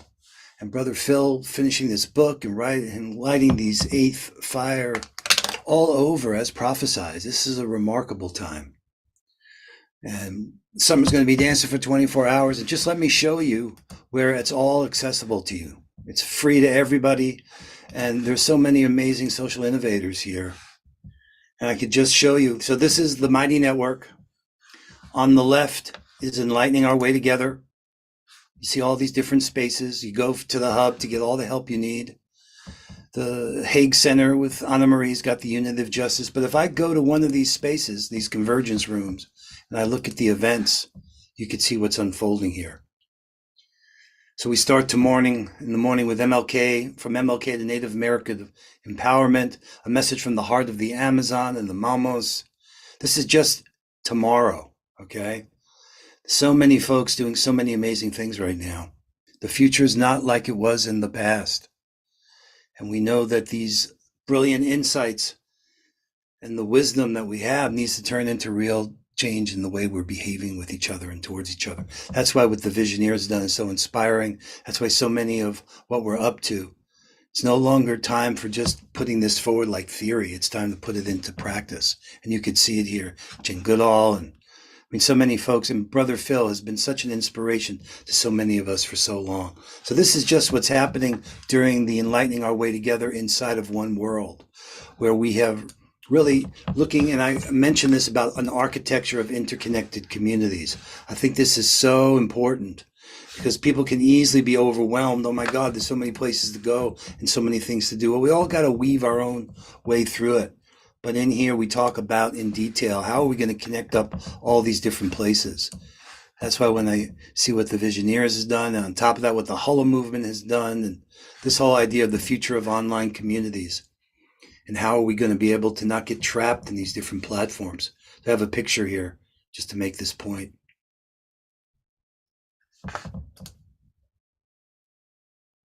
So we maintain the authenticity and the context we need for the trust we need to really connect, to build these dynamic connections and alliances and not be trapped in these different platforms. There's so many. And Kurt and I have written together and we're working together, and so many of us, to find an easy way to stay connected. We can't do everything. We can't be everywhere, but change happens wherever we are. So working with David Gershon and Peace on Earth by 2030, there's Poe zones emerging. And so many remarkable stories. These tales of synergy are being written by all of us. Deep bows to everyone and what you're doing. If there's any way that we can help, go to One World, oneworld.earth. Go to the hub. You can see the bells keep ringing. People keep making stuff happen. And I'm privileged to serve this way. You know, it's taking responsibility for enabling others to achieve purpose in the face of uncertainty.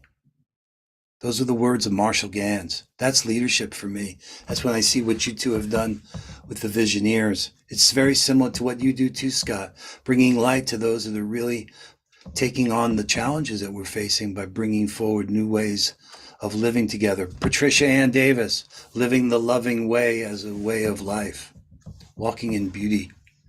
The indigenous voices, the youth, the women, art, culture, creativity, it's all emerging right now. What a time to be alive. Amazing. Absolutely amazing. Well, thank you, John. I know you've done a tremendous amount of work to pull together this incredible week. I was able to be with you this morning for Harry and Tamsin, Dr. Tamsin, teaming up for Brand Earth. Exactly. So thank you for everything you're doing. And yeah, we've got really just one thing after another, and how blessed we are. So I want to give people a little bit of a preview of what we've got coming up. Thank you so much, John. So on Wednesday night, we're going to be with more of our Evolutionary Leader Network friends. Olivia Hansen and Rev Deb went to Dharamsala, India, where they met with the Dalai Lama. And so they're going to share with us all about their experiences on Wednesday night. Also on Wednesday night, Dr. Marty Casey, who had an incredible conversation with the White House yesterday. And she's going to talk about how the White House is now engaging in her programs. So that's going to be our Awakening World show on Wednesday night. And then Thursday, let's all be together. And again, it's going to start with the wonderful concert that I already bought my ticket for, Lullabies for Adults, a winter solstice somatic sound journey with our beloved Tatiana Speed, who of course we've so enjoyed having you with us tonight. Tatiana, it's always really a joy, and I'm really excited about what you're going to provide us on Thursday night, or Thursday morning. And then it's time for Summer J. Raymer. So we go right from Tatiana's concert to Summer Joy, starting her 24-hour experience, an hour of conversation, 22 consecutive hours of dance, and then an hour of conversation. And we'll be with you for that.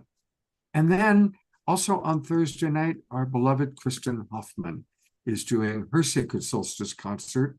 That's going to be at 5 o'clock. That's part of what John was just telling us about, part of the ongoing Enlightening Our Way week. And it's also part of Unity Earth and Unity Earth TV, which is a whole new network. So we've got a wonderful, wonderful week ahead of us. And then next Saturday night is our annual Holy Day show. And we've got Reverend Matthew Fox. We've got Pato and Antoinette. We've got JJ and Desiree Hertok, my co-host, Eden Amadora, and some special surprises. So it's going to be a wonderful, wonderful week. And I'm really excited. Thank you again, Summer Joy. Thank you again, Tatiana. And, you know, we conclude. Thank you, Scott. Thank you. My pleasure. But we're not done Very yet. abundant There's time. more. There's more. Because every Saturday night now, we complete with a KES group healing experience. And that's in collaboration with the Twin Ray community. That's a big part of our community.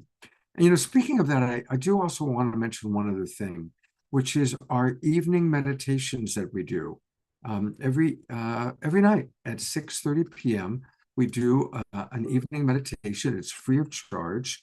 Now, I know a lot of you have been coming to them, and I know some of you stopped going because there were a few nights that people that are hosts got confused and didn't show up.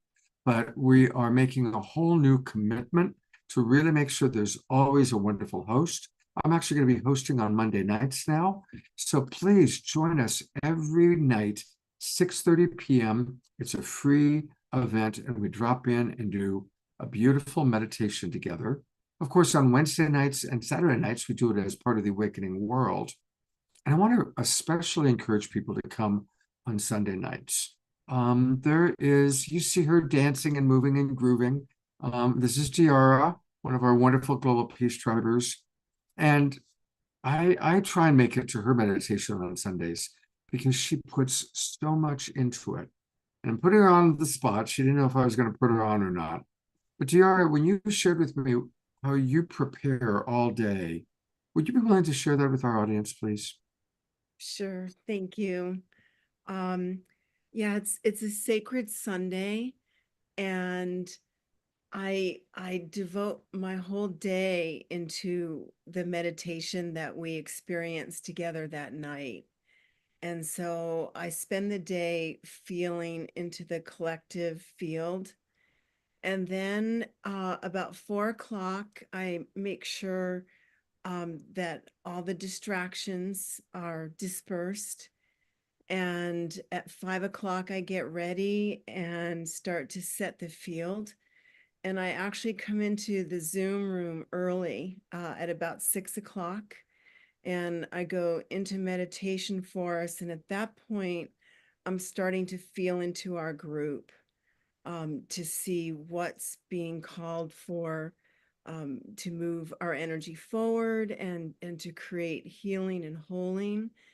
And then at 6:20, I begin. And as people come in, we drop into, sometimes it's a cauldron, sometimes it's as if we're sitting around the fire. And with every person that comes in, you can feel it deepen. And it's so full of love. And it's an amazing experience to be on this end of it, looking into each square, whether the cameras are on or off, and providing what's being delivered for each individual as well as the collective group. And it's such an honor. And then at the top of the hour, we hold space for 7 minutes. It was something that came out of the Twin Ray community. It was a suggestion from the floor that we hold 7 minutes of prayer space for peace. And so what's being created is we spend a lot of the time focused on self-love, really going deep and honoring our own spirit. And then we build the container, getting ready to send that amped up love out into the peace prayer. So we do that for 7 minutes. And then we have one of our members provide singing and flute. And then we close the container, but I actually hold it open. I don't like to end the meeting when people are still percolating and enjoying and experiencing. So I'll stay on usually till 7:30 and hold the space, kind of tuck people in at night and let people drop off as they need to. So it really is an experience. And thank you, Scott, so much for letting me share about it. And I hope y'all can come tomorrow night. Thank you so much. I'll be there. I'll be there. And thank you for just the incredible dedication that you put into it. So do join us 7 nights a week. It's always best to join just coming straight into the awakening world on Wednesdays and Saturdays. But otherwise, again, you can put the link into the chat box.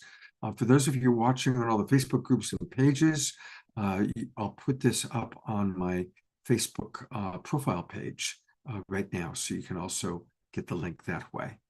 So hope to see you tomorrow night for Diara and every night this week for our meditations, and this will continue on. And I want to acknowledge Deborah Juliet. She is who co-created and set up these evening meditations, lined up the hosts, and got it all going. And she is our KES group healer tonight. So welcome, Deborah. It's been a very amazing show. Thank you for being willing to come in and lead the KES group healing tonight. And I turn it over to you to take us into that beautiful experience that you provide. Thank you so much, beloved Scott, and this beautiful community for having me here tonight again. I know that Uta was on the poster tonight, my beloved sister from Germany. She's unfortunately not capable to take over. And of course, I always here to jump in. And thank you so much, Diara, for the amazing, amazing meditation that you give every time I see you. I'm just like, I'm blown away by the beautiful energy you provide. So it's just wonderful. Thank you so much. You're such an angel and such a beautiful gift for this community. So yeah, I invite everyone to please relax and enjoy however you want, by laying down, sitting, straight or not so straight, because you're probably all tired now, I invite you all to just enjoy what's about to come. It's going to be profound. The month of December, as you maybe know, is the month where we can clear as much karma as during the rest of the year. So it's a very profound month. The solstice next week is also extremely important. I invite you all to maybe wanting to sit down and write down everything you're grateful for 2023, which all the beautiful memories of 2023 and also everything you learned.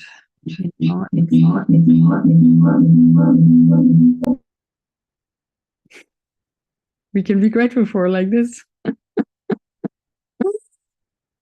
Our treasures, our triggers are our biggest treasures. Yeah. And whatever you want to release. And then what we do on solstice for the ritual is that we then, after writing everything down, we burn it in a big fire. We meditate together and then we burn it in a big fire. So maybe that's something that you would like to do as well. I find it very, very powerful as it really changes the energy for the upcoming year. So beautiful souls,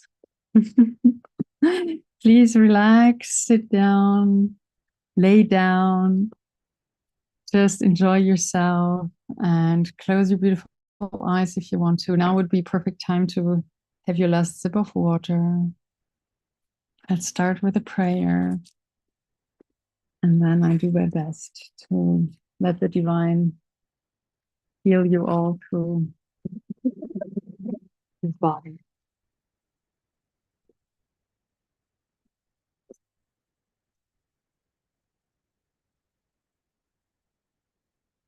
Still of mind and clear of heart. I enter now into the cosmic portal of holy, where the higher self of this beautiful group awaits. With open heart, complete trust and surrender. And in the name of the divine cosmic Christ, I ask now for the manifestation of the highest timeline reality, for this wonderful group to become realized of mind, body, and soul, with gentle lesson and graceful process, and increase this holding as much as the cosmic love, physical body, and everyone's soul shall allow. I choose now to live in the reality where the healing has already been accomplished. The fates have been altered and our prayers answered through thine holy presence of love. While honoring the free will of all, I give my complete thanks and gratitude for all that has already occurred through your mighty presence and thine eternal life. I am free. The soul is free. All is free. And so it is. Amen.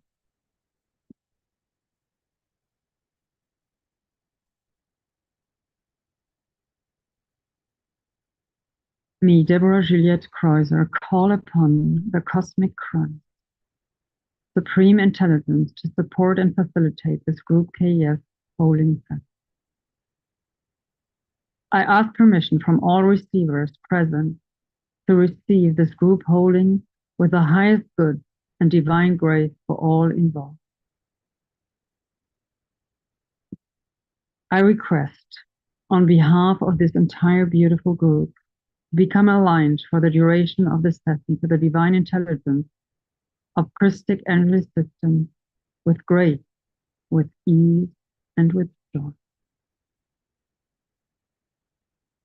I invite the cosmic Christ energy to connect with us now in the most appropriate way for all involved. May all that transpires in this microcosmic reflection of our group constellation support and uplift the ascension of the entire human collective and all saints and one. I also call forth assistance from the Divine Heavenly Mother and Heavenly Father present to overlight this group container with pure unconditional love from the Most High. Hosanna, Hosanna, Hosanna in the highest. Thank you. And so it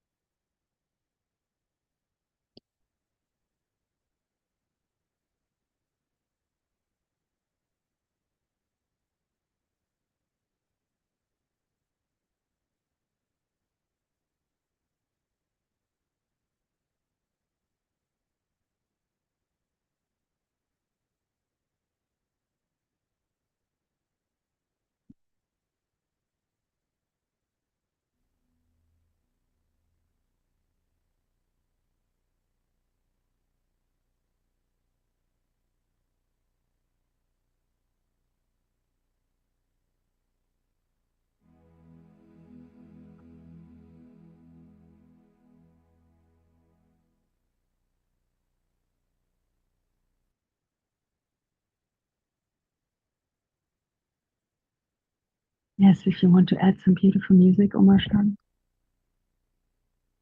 would be wonderful. Thank you.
It is done.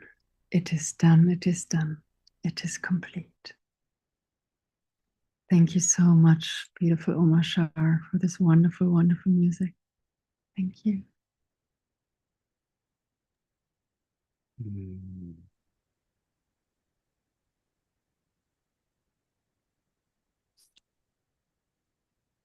Thank you, Omashar, for all that you always do.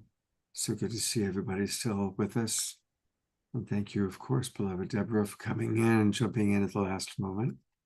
Carrying, I'm sure, a lot of positive energy. You were at the Twin Ray doing holiday decorating today. So beautiful energy for you to bring in with us. Thank you.